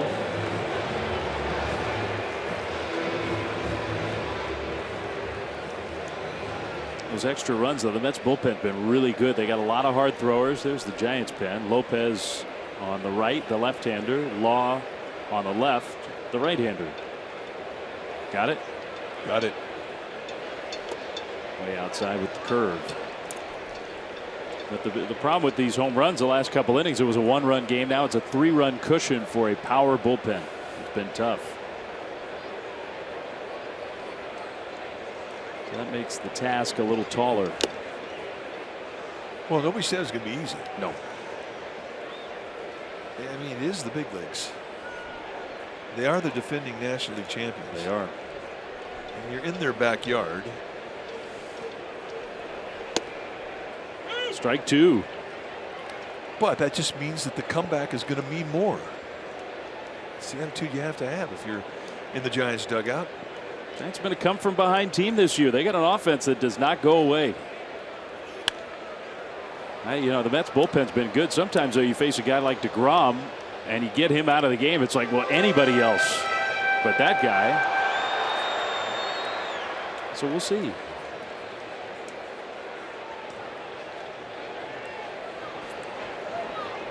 One of the best. We were talking with Bruce Bochy before the game about his all-star appearance last year.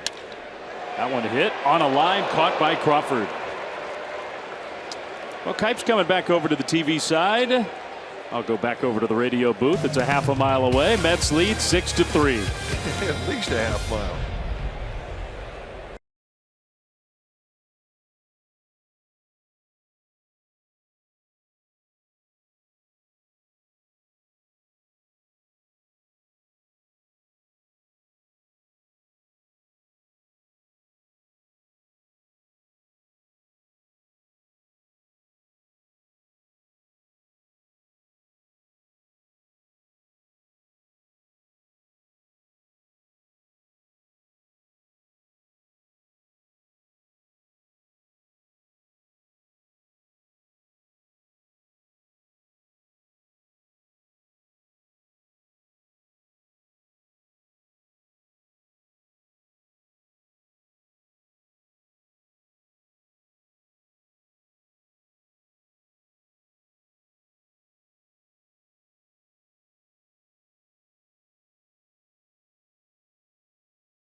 Brought to you by your local Toyota dealer.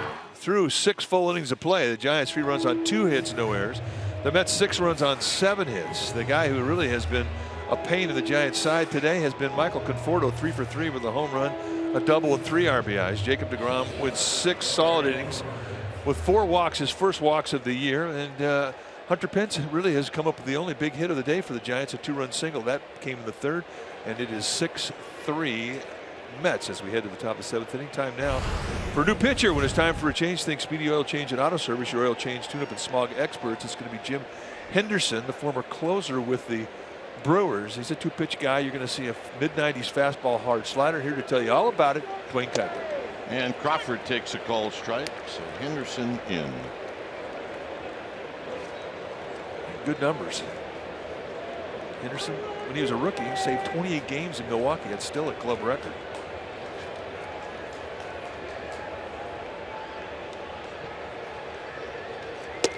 Somehow wasn't good enough to keep him in Milwaukee. Well, he had shoulder problems for a couple years, but they've got him healed up now and he's ready to go. Dave Fleming last thing was talking about the power arms that this Mets bullpen can throw at you. And this is the one you're going to see in the 7th when they have a lead. I mean, you say, well, what kind of stuff does he have? Well, it's strikeout stuff. I mean, in 7 2/3 innings, he struck out 12 guys. Yeah. And that's a lot, 7 innings.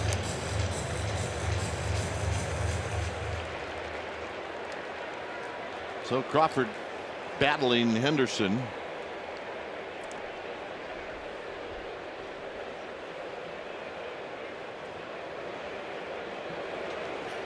Outside. A little paralysis effort there. 95 on the outside.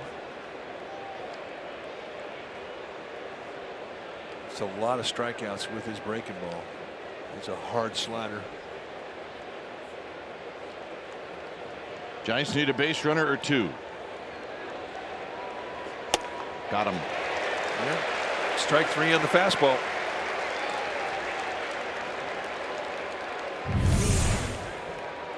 I mean, right to the glove. They set the outside target. Rivera, the catcher for the Mets, he never moves it.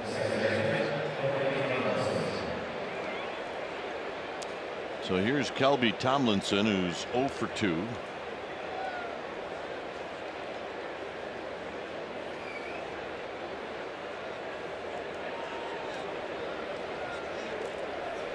Tomlinson tardy, and it's 0-1. Tomlinson is 0 for 2.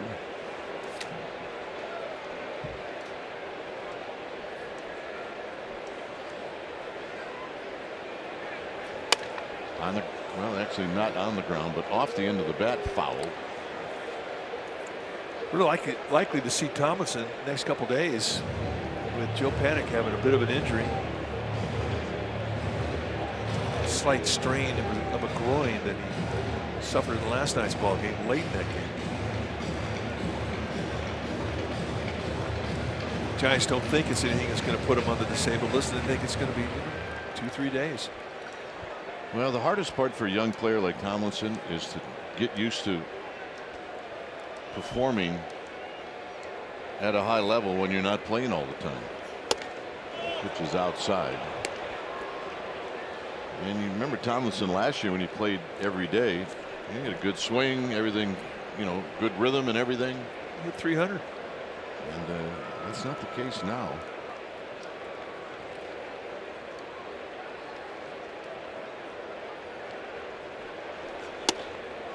Got him.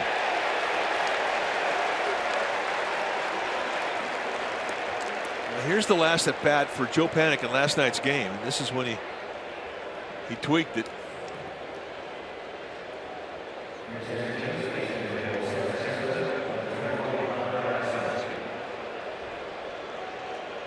And he really started to feel it as he was going down the line. So he backed off it. And at the end of the game, he didn't think it was that big of a deal, but it was something that you had to address. Well, it's kind of always a big deal when something like that happens when it's cold and damp. There's Gillespie, who doesn't waste any time. It's no balls and 1 strike.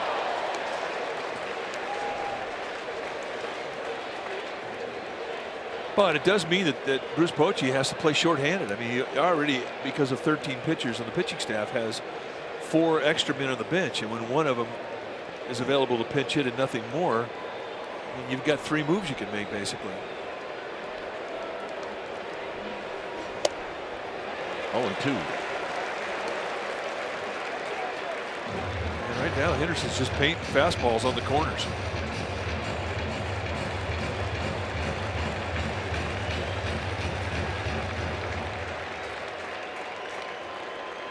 No gloves. Commando.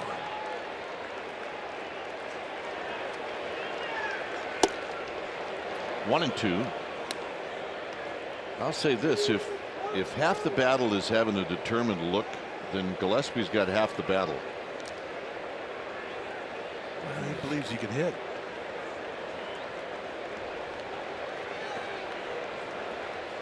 They'll give you the look.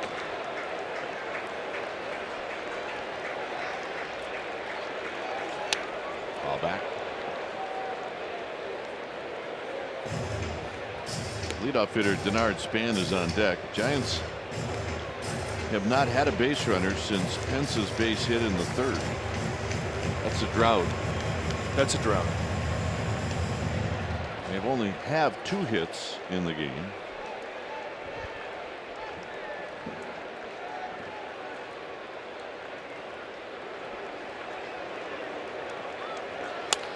Foul down the right field line, and if you think they've been hitting atom balls, that's not true either.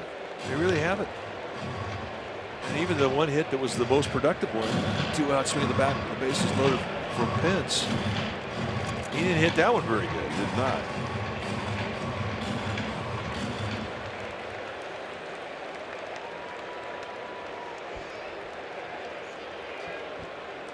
He did, however, pick up a couple of RBIs for Hunter Pence in the dirt.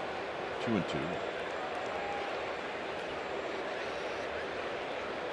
Good looking lid right there. I don't know if I'm going to see one of those in your bag when we leave tomorrow. I'm not sure. I'm thinking not. Mr. Methead? I don't think so.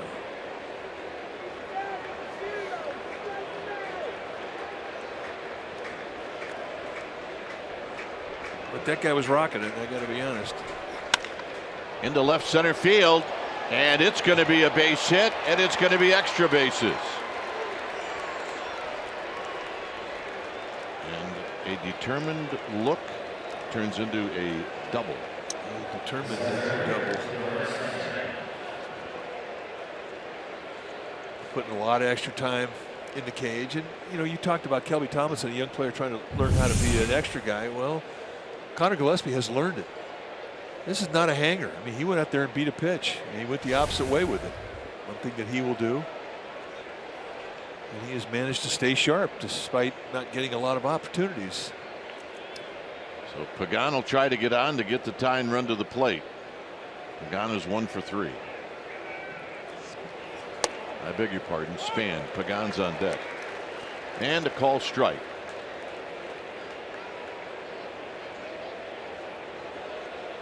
Span is flied out, and he's bounced out twice.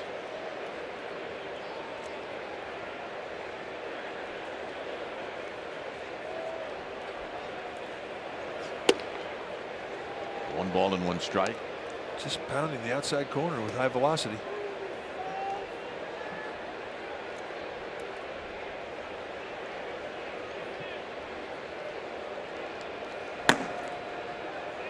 The activity in the Mets pen. Addison Reed, former closer with the White Sox and D-backs. Foul behind Billy Hayes. Look out, Billy Hayes.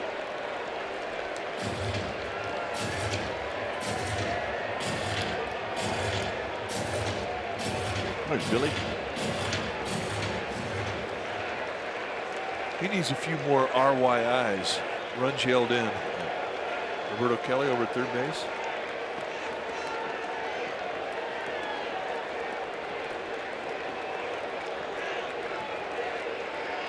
One-two pitch to Span.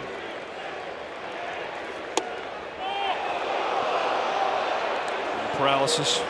Pretty good eye. Best arm in the Mets outfield's in center with Cespedes. And if you're thinking about Gillespie at second base, I mean, he's got average speed.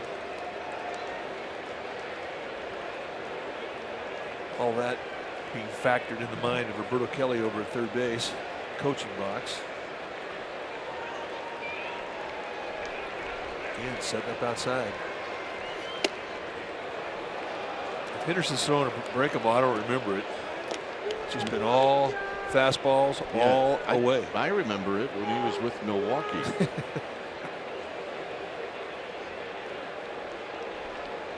Well, he's got a good fastball, and you can see that he likes it.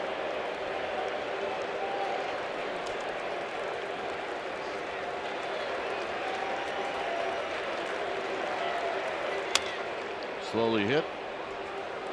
Foul. That bat did not sound right. Did not. It sounded like he hit it with a rolled up newspaper.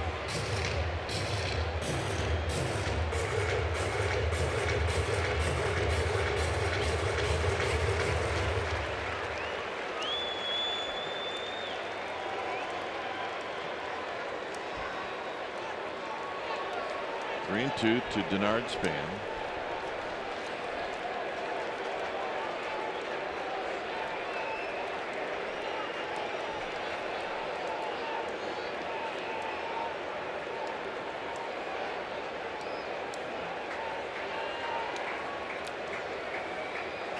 Two of my favorites. 3 balls and 2 strikes. Mr. and Mrs. Met. And Pagan's going to hit.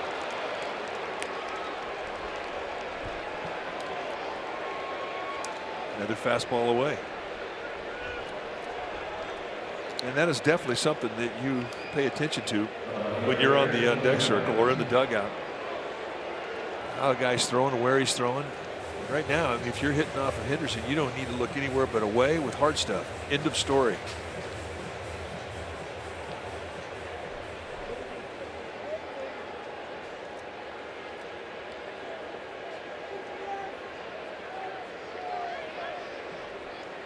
Is that it? I think it is. I think we're going to see Addison Reed.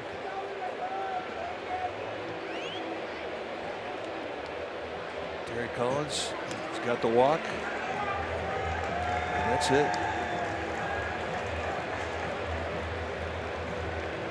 So Reed's coming in. Henderson departs. Tying runs coming up. It's 6-3 New York.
Baseball live with the MLB.com at-bat app. You can stay up to the moment on everything that's going on.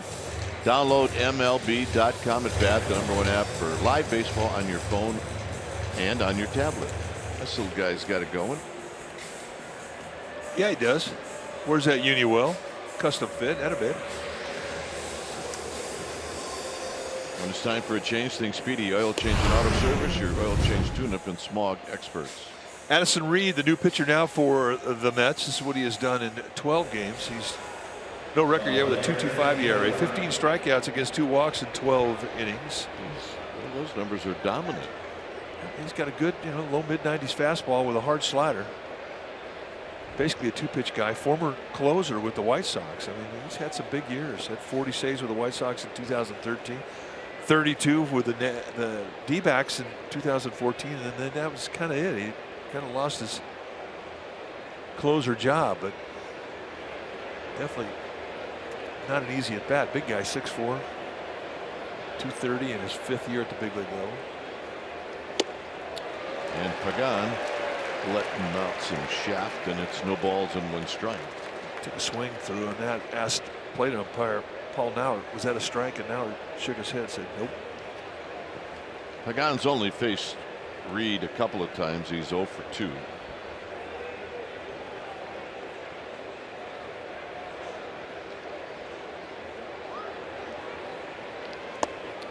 Down low with Matt Duffy on deck. The Mets with a 3-run lead here in the 7th.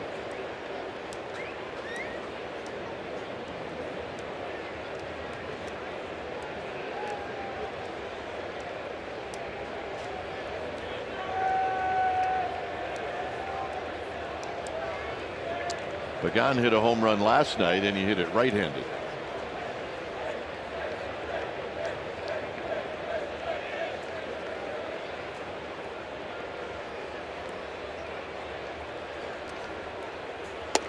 Hits the glove of Rene Rivera, and it's 1-2.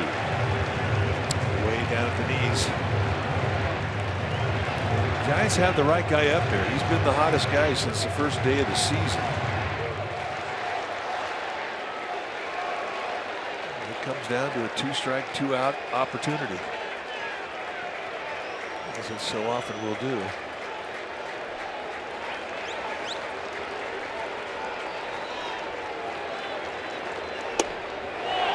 Two and two. Reed, Mike Henderson, pounding away.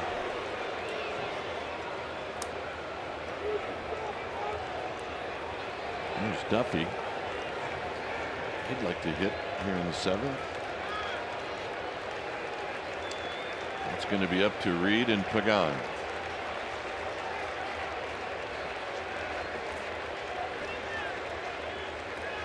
Got him.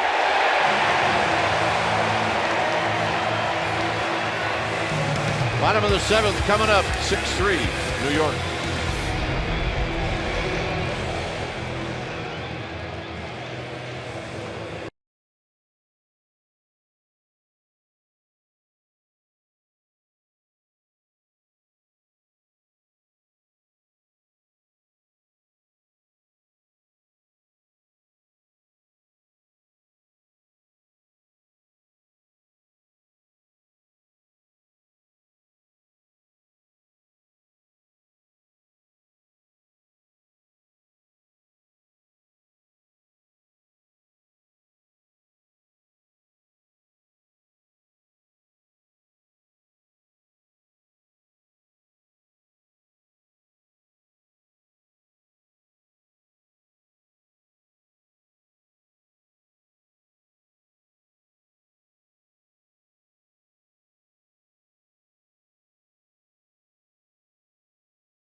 A 3-run lead. It's 6-3. When it's time for a change, think Speedy Oil Change and Auto Service, your oil change tune-up and smog experts. Josh Osich, the new pitcher for the Giants. It's the 13th game that he's been in. And what has he done? 0-1 with a 2.79 ERA, 7 strikeouts in 9 2/3 innings. You can see a mid to high 90s fastball, hard slider, and a changeup. Guys are really excited about the development of his changeup. It's become a good pitch for him. Granderson takes up high. Granderson opened up the game, or opened up the bottom of the first inning with a base hit. He scored.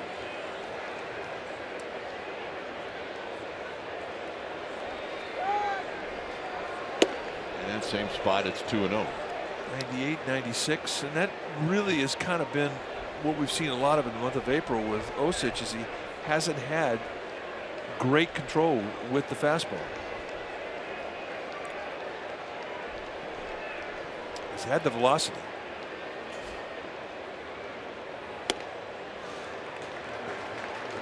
So 3 pitches, 98, 96, 97. and not one in the strike zone.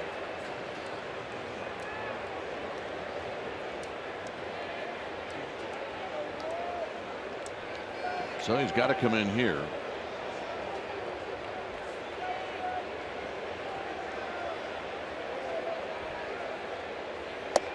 And he does, as he took a little off at 95 as Drupal Cabrera on deck. Is it nice to be able to take a little off and still throw 95? Yeah, he took a little off. Which he did.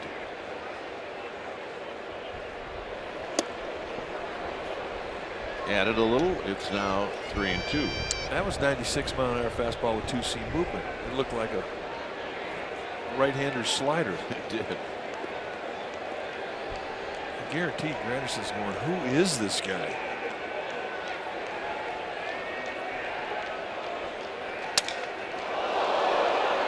Osich will flip it to Belt, and that's called a jam shot. Oh my Lord. Yep, that's a big league jam shot right there. He's come back into the Mets dugout, and I guarantee he's impressed with that at bat. Two-seam movement just running right in on him. Look at the elbows bend and the bat just explode. Thanks for stopping by. Yeah, that hit right where that dot was on that bat.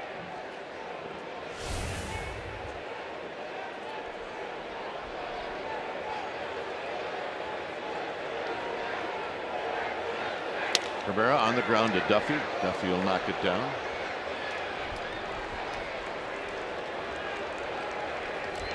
Two outs, and here's the guy the Giants can't get out.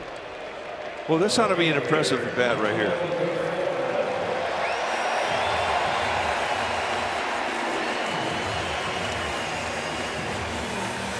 Three legs of the cycle: the homer, double, the single, 3 RBIs, couple runs. The double was off the wall in left field. The home run was a bomb to right.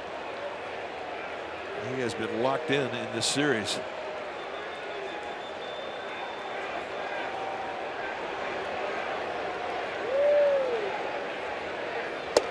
And a first pitch strike, and it's 0-1. A couple of beavers going at each other, both Osich and Conforto, products of Oregon State.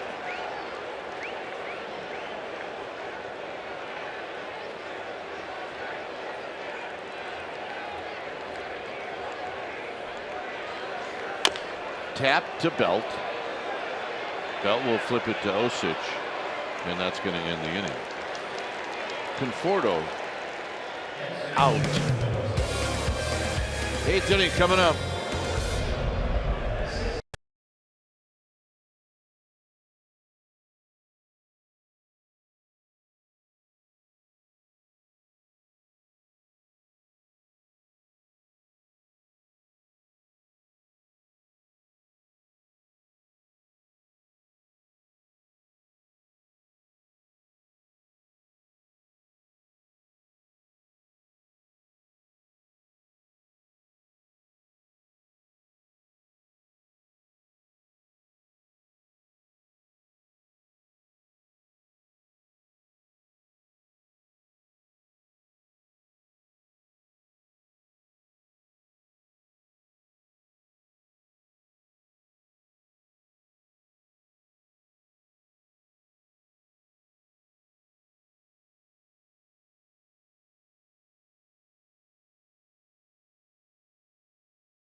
Hawks and Predators, Game 2. Pregame coverage begins tomorrow at 4:30 on CSN California. Pre- and postgame coverage of every Sharks playoff game is on CSN. Reed to Duffy, and a strike, and it's 0-1. 6-3 Mets.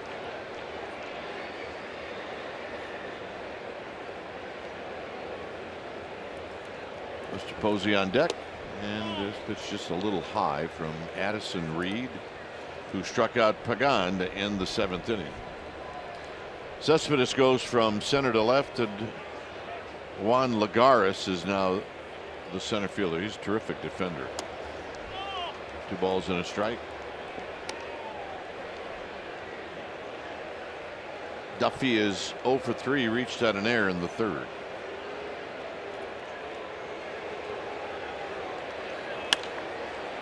High and foul and out of play down the right field line. 2-2.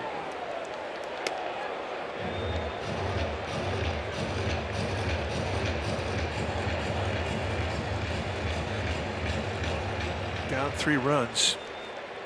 Leadoff hitter becomes a very, very important weapon.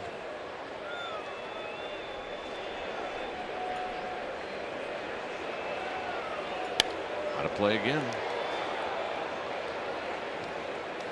Stay tuned immediately after Giants baseball for Esurance Giants postgame live. You're going to get highlights, you're going to get reaction, and you're going to get all kind of analysis, and it's all coming up right after the game.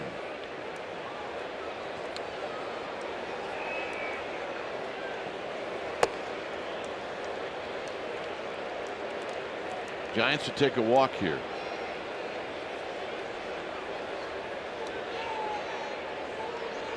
Yes, they will. Walk, knock, anything they can to get Duffy on the sack. Hit to right. Granderson over, and it's out of play.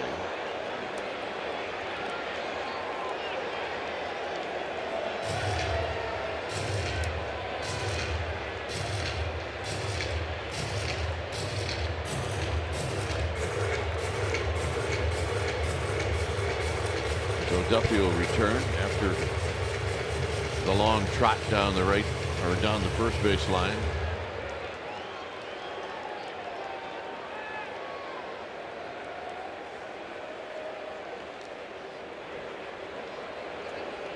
Trying to reach to open up the 8th. And he's giving Reed a battle right now. And just one fastball challenge after another in that outside corner from Reed. Type of ballpark you could do that with. I mean, it's tough to hit the ball out here to the opposite field. You could do it, but it's not easy. And that's what we've seen from Henderson and now Reed. Again down the right field line and out of play.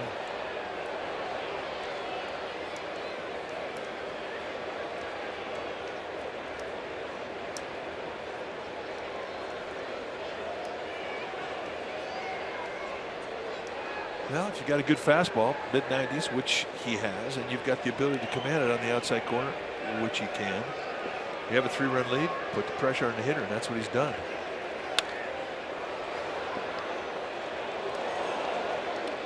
I don't even know why the Mets are even bothering to put down a sign. Yeah, fastballs. Go get him.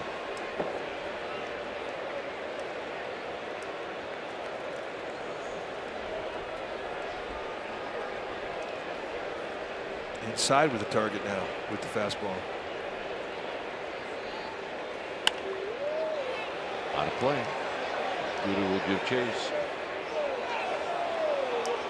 So Duffy in the protect mode, he may have swung at ball forward, but that velocity, I mean, you've got to make a call. You cannot have that at bat determined by a called strike 3.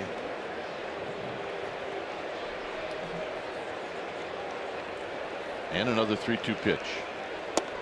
How about that at bat? And that is the first breaking ball we've seen from Addison Reed, and that is a great at bat. And the Giants have what they want. They have the leadoff hitter on to set it up for the Hart. So here's Buster Posey. That's a good at bat right there. Yeah, it is. Goodness. Gary Blevins, one of 2 lefties in that bullpen before the Mets starting to get heated. He's thinking about Brandon Belt.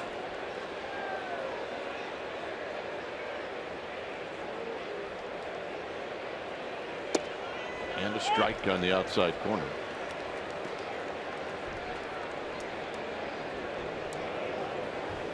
Buster today is 0 for 2. He drew a walk in the third. He eventually scored. And a base hit to right field. Duffy moves down to second, and the Giants now with the tying run coming up. Well, Terry Collins, the skipper for the Mets, I mean, he's got Blevins ready to go.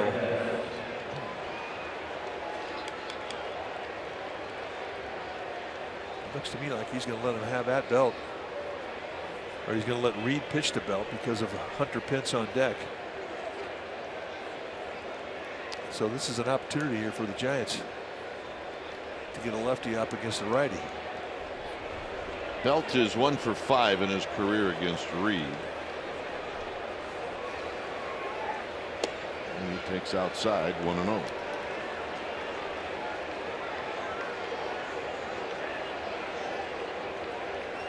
Belt has walked twice. Once he walked with the bases loaded, and then in the 6th he popped out to left.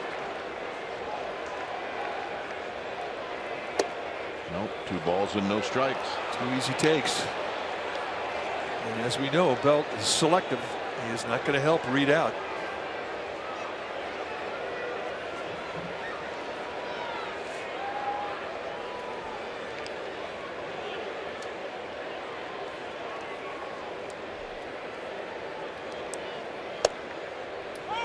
Two and one.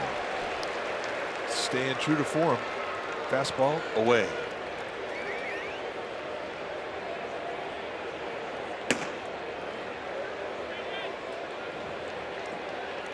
Hansel Robles, the right-hander, starting to join Blevins down there in that Mets pen.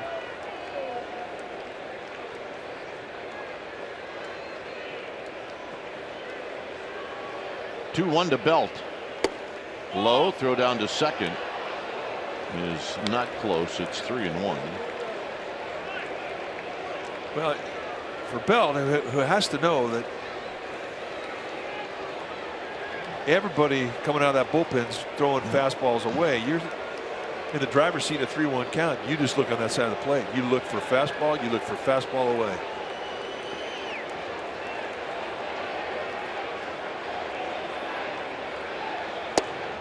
And he walked for the 3rd time. Wow. With the exception of the hit by Posey, a late rally for Free. Well, but great at bats to get those walks.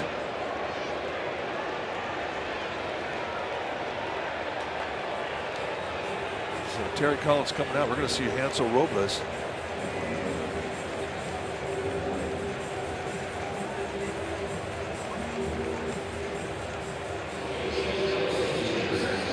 It's time for a change. Thing Speedy Oil Change and Auto Service. Your oil change tune-up and smog experts. We'll be back.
authority of the San Francisco Giants and may not be reproduced or retransmitted in any form, and the accounts and descriptions of this game may not be disseminated without the express written consent of San Francisco Baseball Associates, LLC.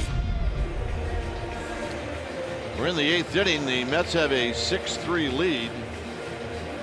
But the Giants have the bases loaded with nobody out. Duffy a walk, Posey a single, and Belt a walk. Ansel Robles, the new pitcher now for New York. 12th time that he's come in. Look at the strikeouts. 15 strikeouts in 10 innings against 3 walks. ERA of 1.80. The way that he does that is mid to high 90s with the velocity on the fastball, hard slider for the most part. He's also got a changeup. Does not throw it a whole lot. So Pence, who's 1 for 2 with 2 RBIs, stands in. He's also walked. And the Giants have the tying run at first.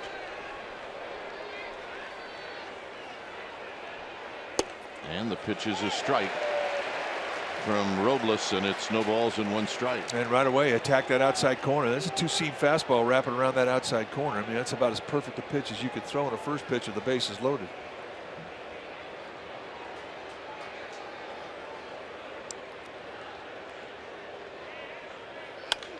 Pence swings and lifts it foul down the right field line and out of play. So a couple of fastballs away, and Pence is behind 0-2. But he will fight you. Likes hitting with the bases loaded. Has done well throughout his career. 6 grand slams.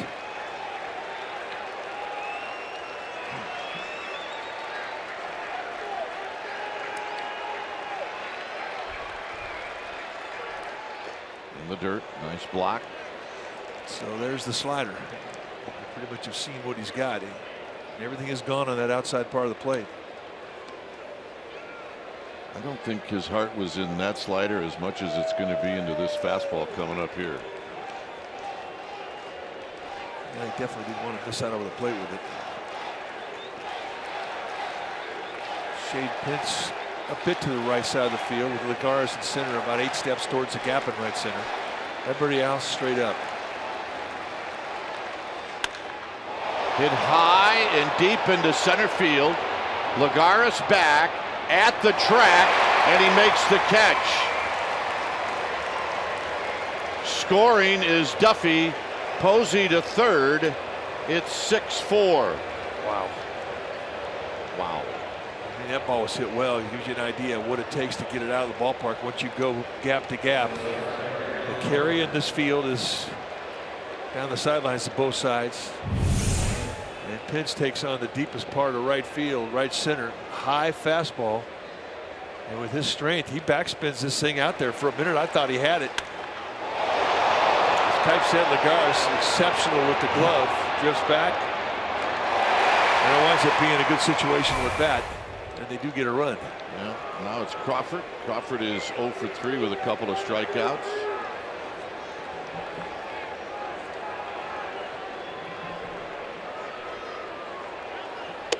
And a strike, and it's 0-1. And predictably, right to that outside corner.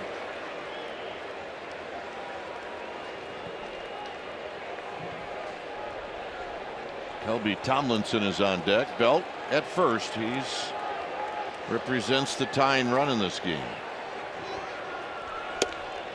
0-2.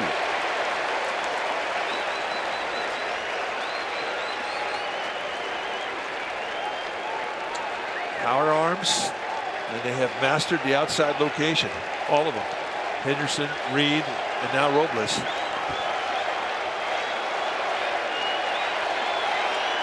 They're going out there again.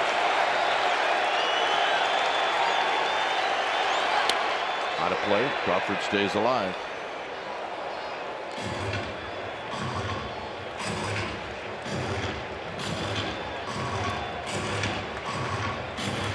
Strickland ready to go.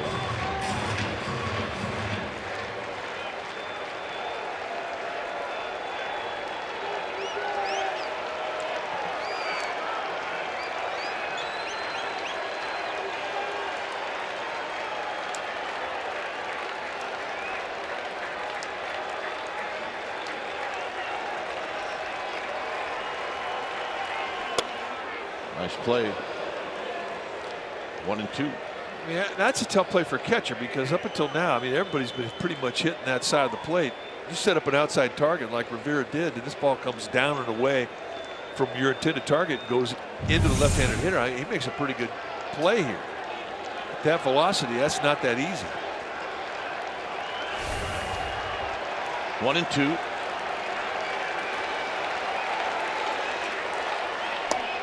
Two balls, two strikes. And again, he goes away from the location. Fastballs, fastballs, fastballs.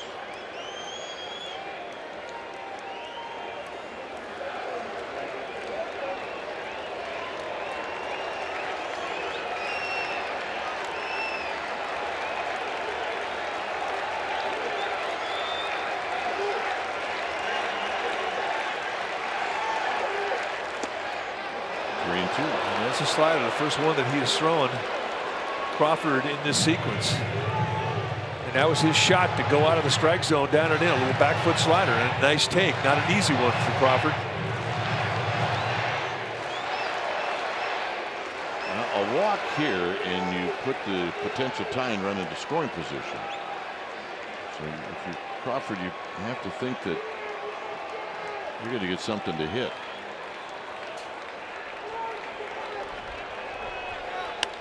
And it's straight back and out of play. I mean, they're grinding. We're seeing some pretty spirited efforts here. Boy, that is a fact. Duffy with a long at bat, and then he gets a walk. Buster with a solid single. Belt a long at bat and a walk. And Pence nearly knocked one out. This will be the 8th pitch coming up to Crawford.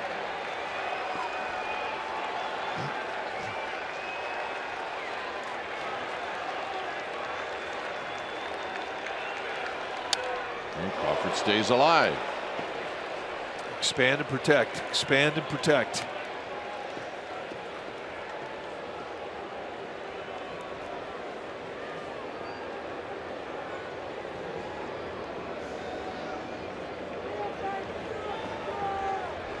Duffy has scored this inning. Posey's at third, and Belt is at first.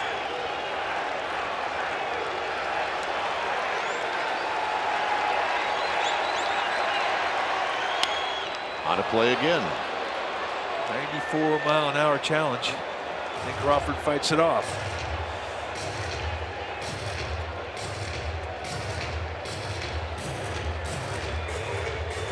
Next pitch will be number 10.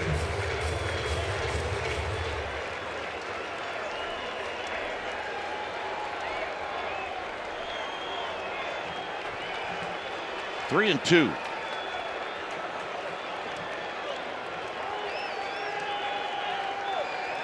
Robles sets right at the letters.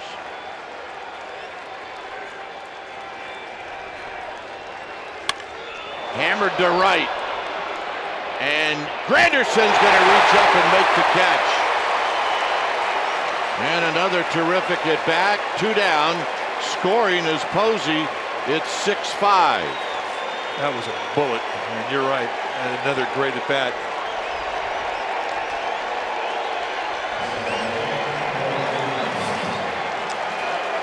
Crawford coming back to the Giants dugout a bit dejectedly. He shouldn't. Another fastball challenge, and he really puts a charge into it. And I'm thinking when he leaves the batter's box, he's feeling he's got a shot at getting one over to Anderson's head. A high backhander, great play. Easy score for Posey, but the Giants will have to settle for one when they thought it could have been a little bit more. Here's Tomlinson. Tomlinson with a base hit to left field. So now the tying run is at second base. And the hitter will be Span.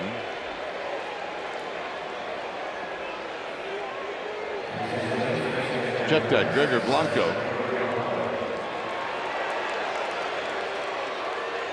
What are the odds Blanco faces this guy? None. It's going to be Jerry Blevins.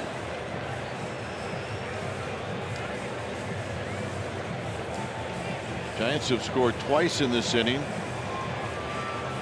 And Blevins is coming in to face Blanco. 6-5, and we'll be back.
Is on, and you can be part of it. It's brought to you by Provident Credit Union. Vote at csnbayarea.com/AST. The 10th season of the CSN All-Star Teacher Program, and recognizes the teachers make a difference. And you can visit csnbayarea.com right now and vote. The winner receives $20,000 for his or her school. So please be part of it. So Giants have scored twice. And Blevins will go after Blanco. See the numbers for Blevins. His 11th game, 6 strikeouts and 6 walks. It's like everybody out of his bullpen has a average 9 strikeouts per 9 innings or more. With Blevins, he's not going to blow you away with a lot of power. He's a 4-pitch guy, fastball, curveball, slider, changeup. But he's a good command guy with lazy arm delivery. So his 89 is a little sneaky.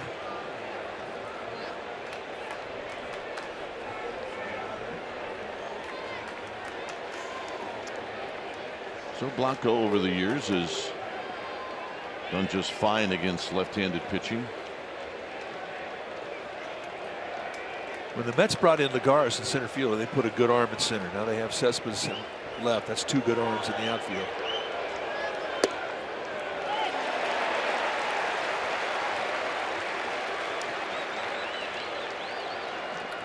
Belt and Tomlinson are your base runners with 2 outs. 2 sacrifice flies here in the 8th.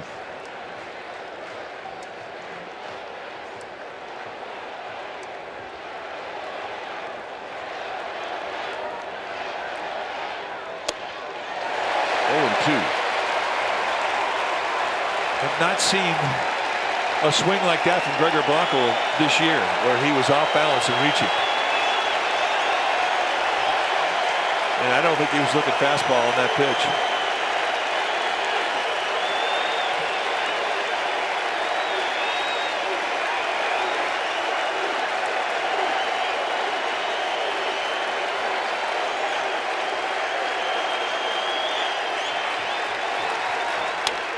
On the ground, and this will end the inning. Giants score 2. It's 6-5 New York.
Tonight, right after the Giants post-game live, right here on CSN Bay Area. Giants and Mets highlights and reaction, and also we'll check out the Warriors as they get ready for the Blazers and the Sharks. Predators Game 2 preview, all that and more. Toyota Sportsnet Central tonight, right after Giants post-game live.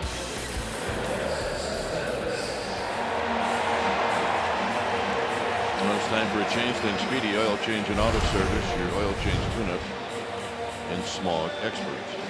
So Hunter Strickland, the new pitcher now for the Giants. 11th game that he has come into. 11 strikeouts in 8 1/3.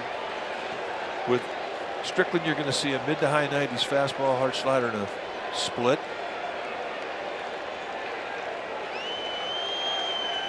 Well, this ought to be a spirited at bat then.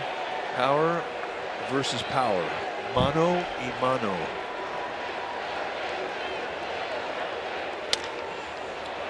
Duffy at third. And one pitch, 1 out. That was a little anticlimactic. That was a little disappointing. But from the Giants' perspective, 1 pitch out, this doesn't get any better than that. So here's Lucas Duda.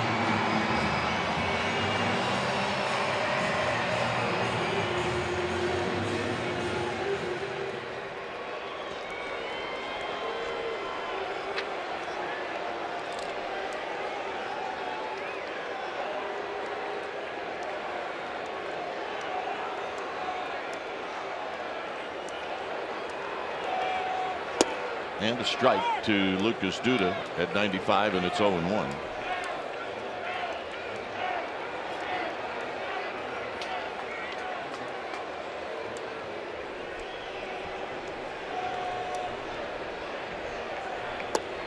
And the next pitch is down low.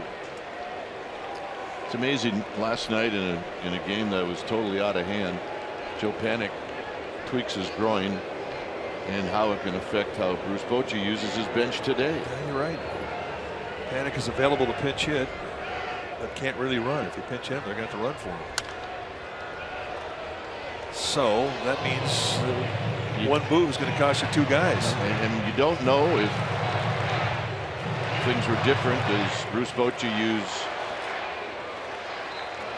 Trevor Brown to face Blevins?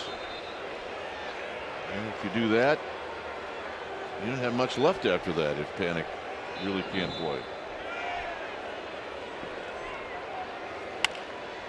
Softly into center field. And the base hit for Duda. Hard to call that an infield hit. Well, actually got past the infield, but not past the infielder. Little jam shot he throws out there away from the defense. I think Kelby Thomason did well to get to this on the low backhander. And Duda, for a big man, runs pretty well, so he's not going to give you a whole lot of time to make that play.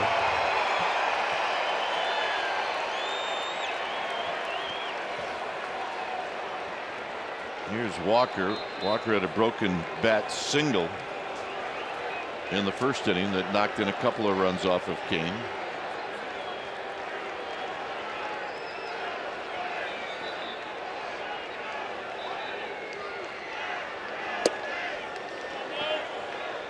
And they're going to say Walker went around, at least Gabe Morales does, and it's 0-1.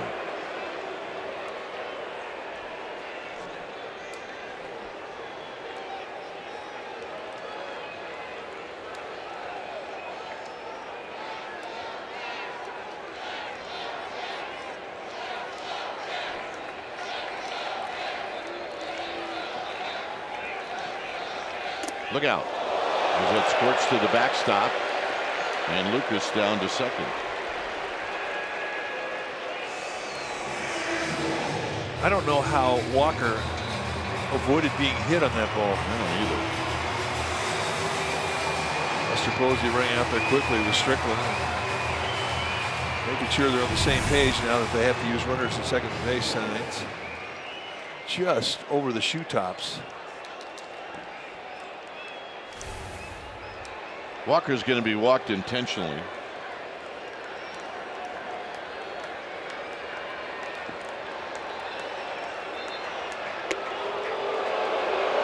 Wilmer Flores is coming up.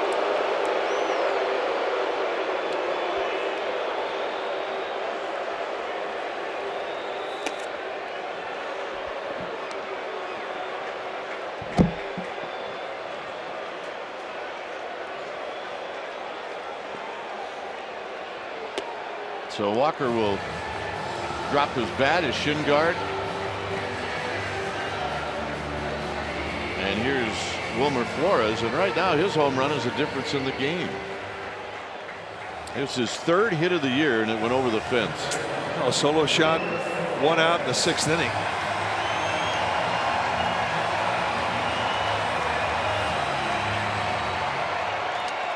Three hits, 1 homer, 1 RBI. Humble numbers.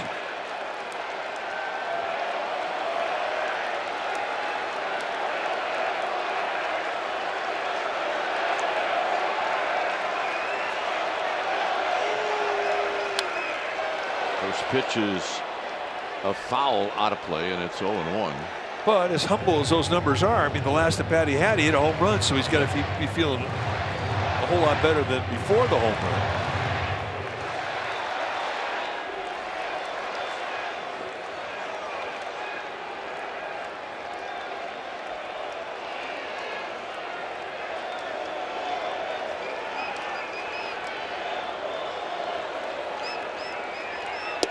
Good pitch, 0-2. 2-seam fastball, big movement.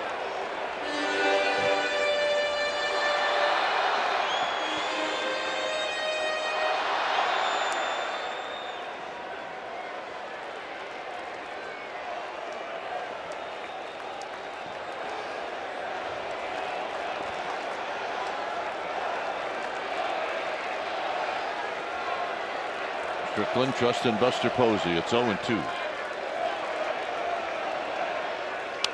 Foul back. He ran then in one on his hands.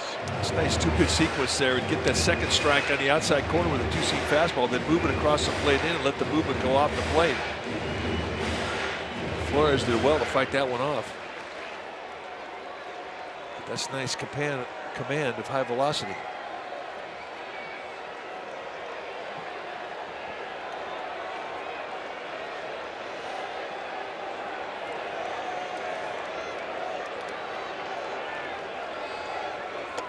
Down low.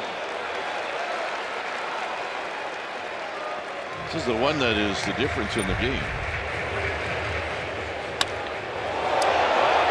Can't do it. Just kind of a get it in slider that just sort of hung up there at the belt. That's the problem with hanging sliders. When they get hit, they can bite you.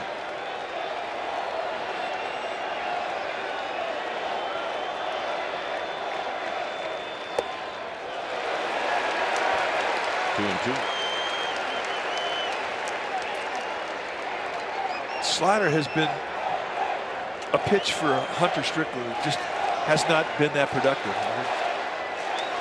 And that's an area in which he can improve, especially in regards to getting strikeouts from right-handed hitters.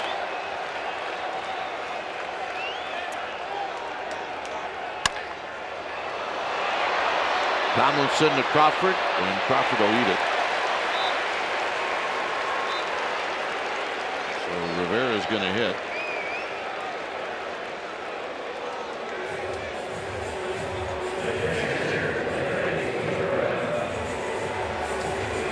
Two outs, Rivera coming up.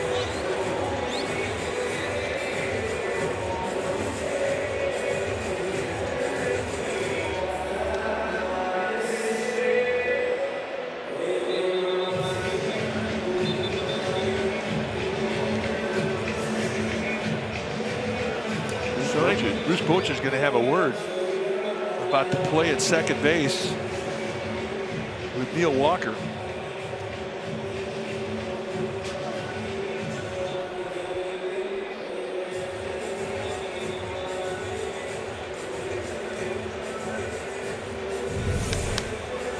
Now let's take a look at it ourselves. I think he's got a beef. You cannot slide on either side of the base. You have to slide right to the base. Now this is all definition of the new rule, and this is what Bruce Bochy is contending. That's an illegal slide. If that's the case, then this inning's over. He goes to the right side of the base, and that is not sliding directly into the base. This replay review is presented by Xfinity.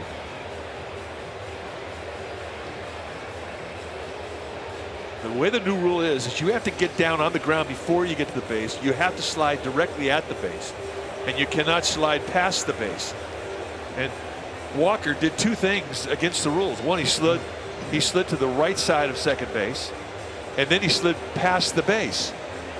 And runners may not deviate from their pathway to the base in order to initiate contact with the fielder, and that's what he tried to do. So once this thing gets reviewed, I believe this thing is going to get called a double play, and this inning is over.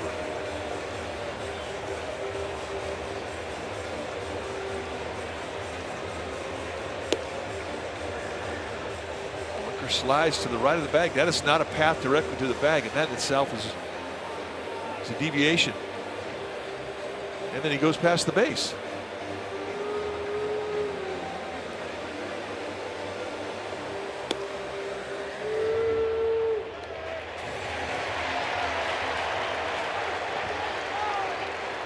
So all is well. Well, we're on a roll this week with the guys in New York. I can see why Bruce Bochy's upset. But the call was confirmed, and I'm not really sure how.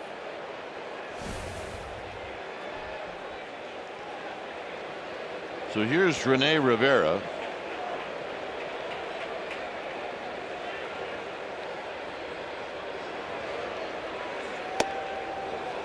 Strickland goes at him with 96 and it's no balls and 1 strike.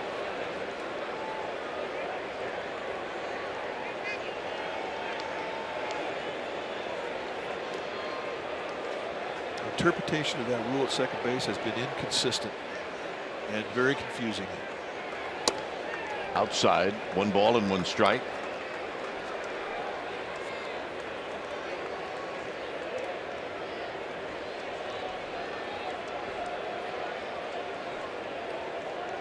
Duda is at third. Wilmer Flores is at first. On the ground to Duffy. Duffy will give ground and throw, and that'll end the inning. So the Giants will have the top of the order coming up. They need 1 to tie and 2 to take the lead. It's 6-5 New York.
Michael Conforto, the left fielder for the Mets today, is that guy. He had a 3-hit day. He had 3 RBIs, a home run, a double.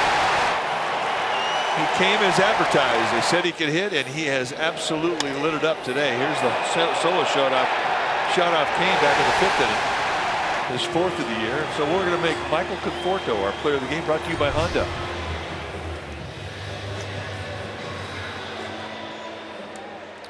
(6-5) Mets here in the 9th. So Yuris Familia, the closer for the Mets, coming in 7 for 7 in save ops. It's a hard thrower. You're going to see mid to high 90s with the fastball, and you're going to see a lot of fastballs. He also has a slider and a changeup. And it's Denard Span, who's 0 for 3 with a walk. 1 ball and no strikes.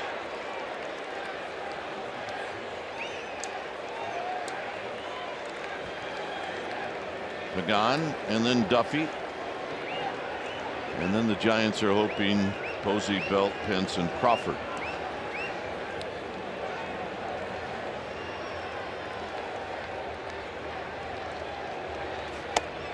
And a strike.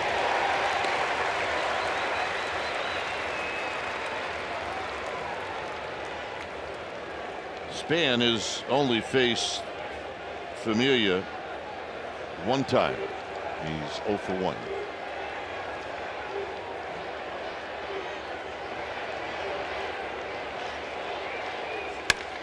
Wrapped into the gap. And Cespedes is going to cut it off. And because of that strong arm, Span stays at first. And that'll bring up Angel Pagan. Great opposite field at bat to start this thing off for the Giants. And not only that, but you get a base stealer on. And Familia can be very slow to home out of the stretch. So we'll see what Bruce Bochy does. Pagan is 1 for 4. Reed struck him out in the 7th.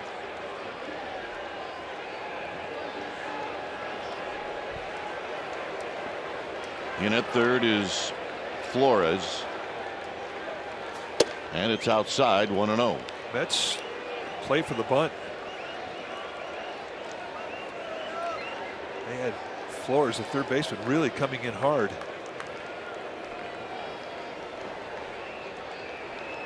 Span's got a really good sized lead at first. Almost daring Familia to throw over. 2-0. And a word.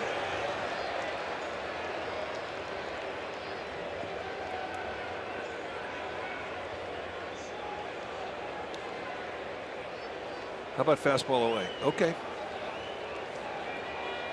You saw Duffy, who's on deck, and then Buster Posey.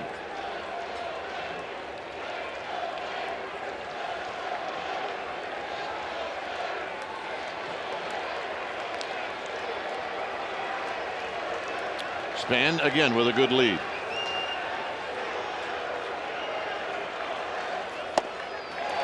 Two balls and 1 strike. Pound the outside corner with high velocity.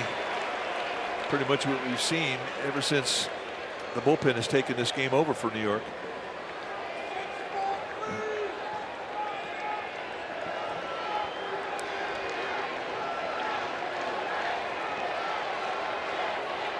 Familia sets.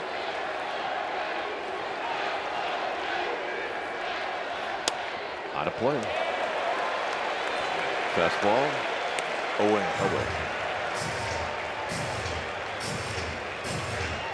But knowing what's coming and knowing the location, it's still not an easy chore to hit Familia. And his stuff is live. He's got big time movement with that velocity, and it's not a straight fastball.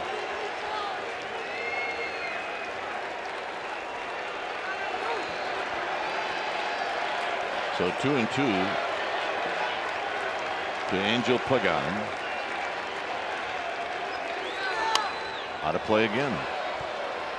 He did well to fight off a piece of that.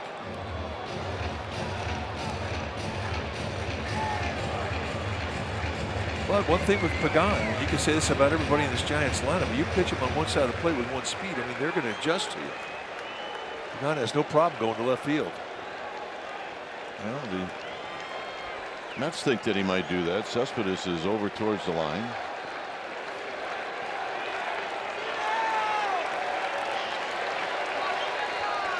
And now Familia will step off.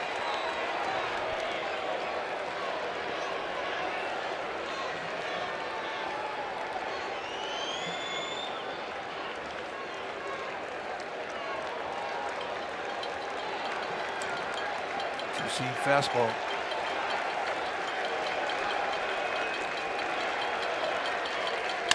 On the ground, it could be a pair. That's 1, 2.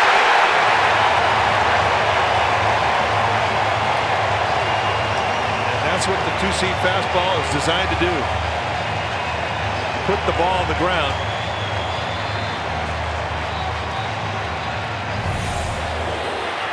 And even with Pagan's great speed, the Mets turn it over. And look at the stretch from Duda. Man, that's a big league stretch at first base. And they cannot turn it any quicker than that. So here's Duffy. Duffy is 0 for 3. And right now his job, get on for Buster Posey.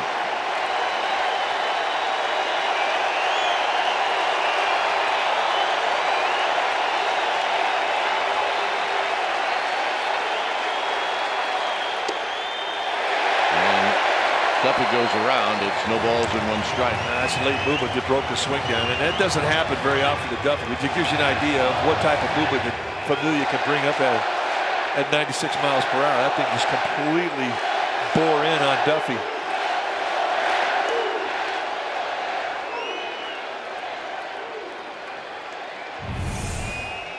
Watch the stretch from Lucas Duda. I mean, that's big league stretch right there. Very McCovey-ish.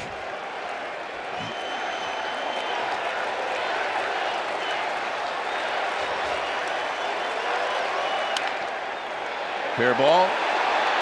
Flores, Duda, and that's the ball game.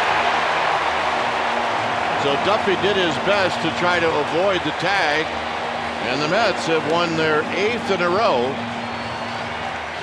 And the Giants, although they gave him a good finish in the 8th, hit a couple of balls hard. They come up short, and they dropped the first 2 games in this 3-game series. Well, the Giants had opportunities, and I'm sure they're going to walk out of here scratching their heads, and they did take advantage of. But again, they were down 4-0 to a very strong-armed Jacob deGrom, and they got back in this ball game, which I'm sure will give them some confidence going into tomorrow, because they're going to need it against Noah Syndergaard. It's going to be a couple aces going tomorrow, and hopefully Madison Bumgarner can get this team back on track. So once again, your final: Mets 6, Giants 5. Stay tuned. Esurance Giants postgame live starts right now.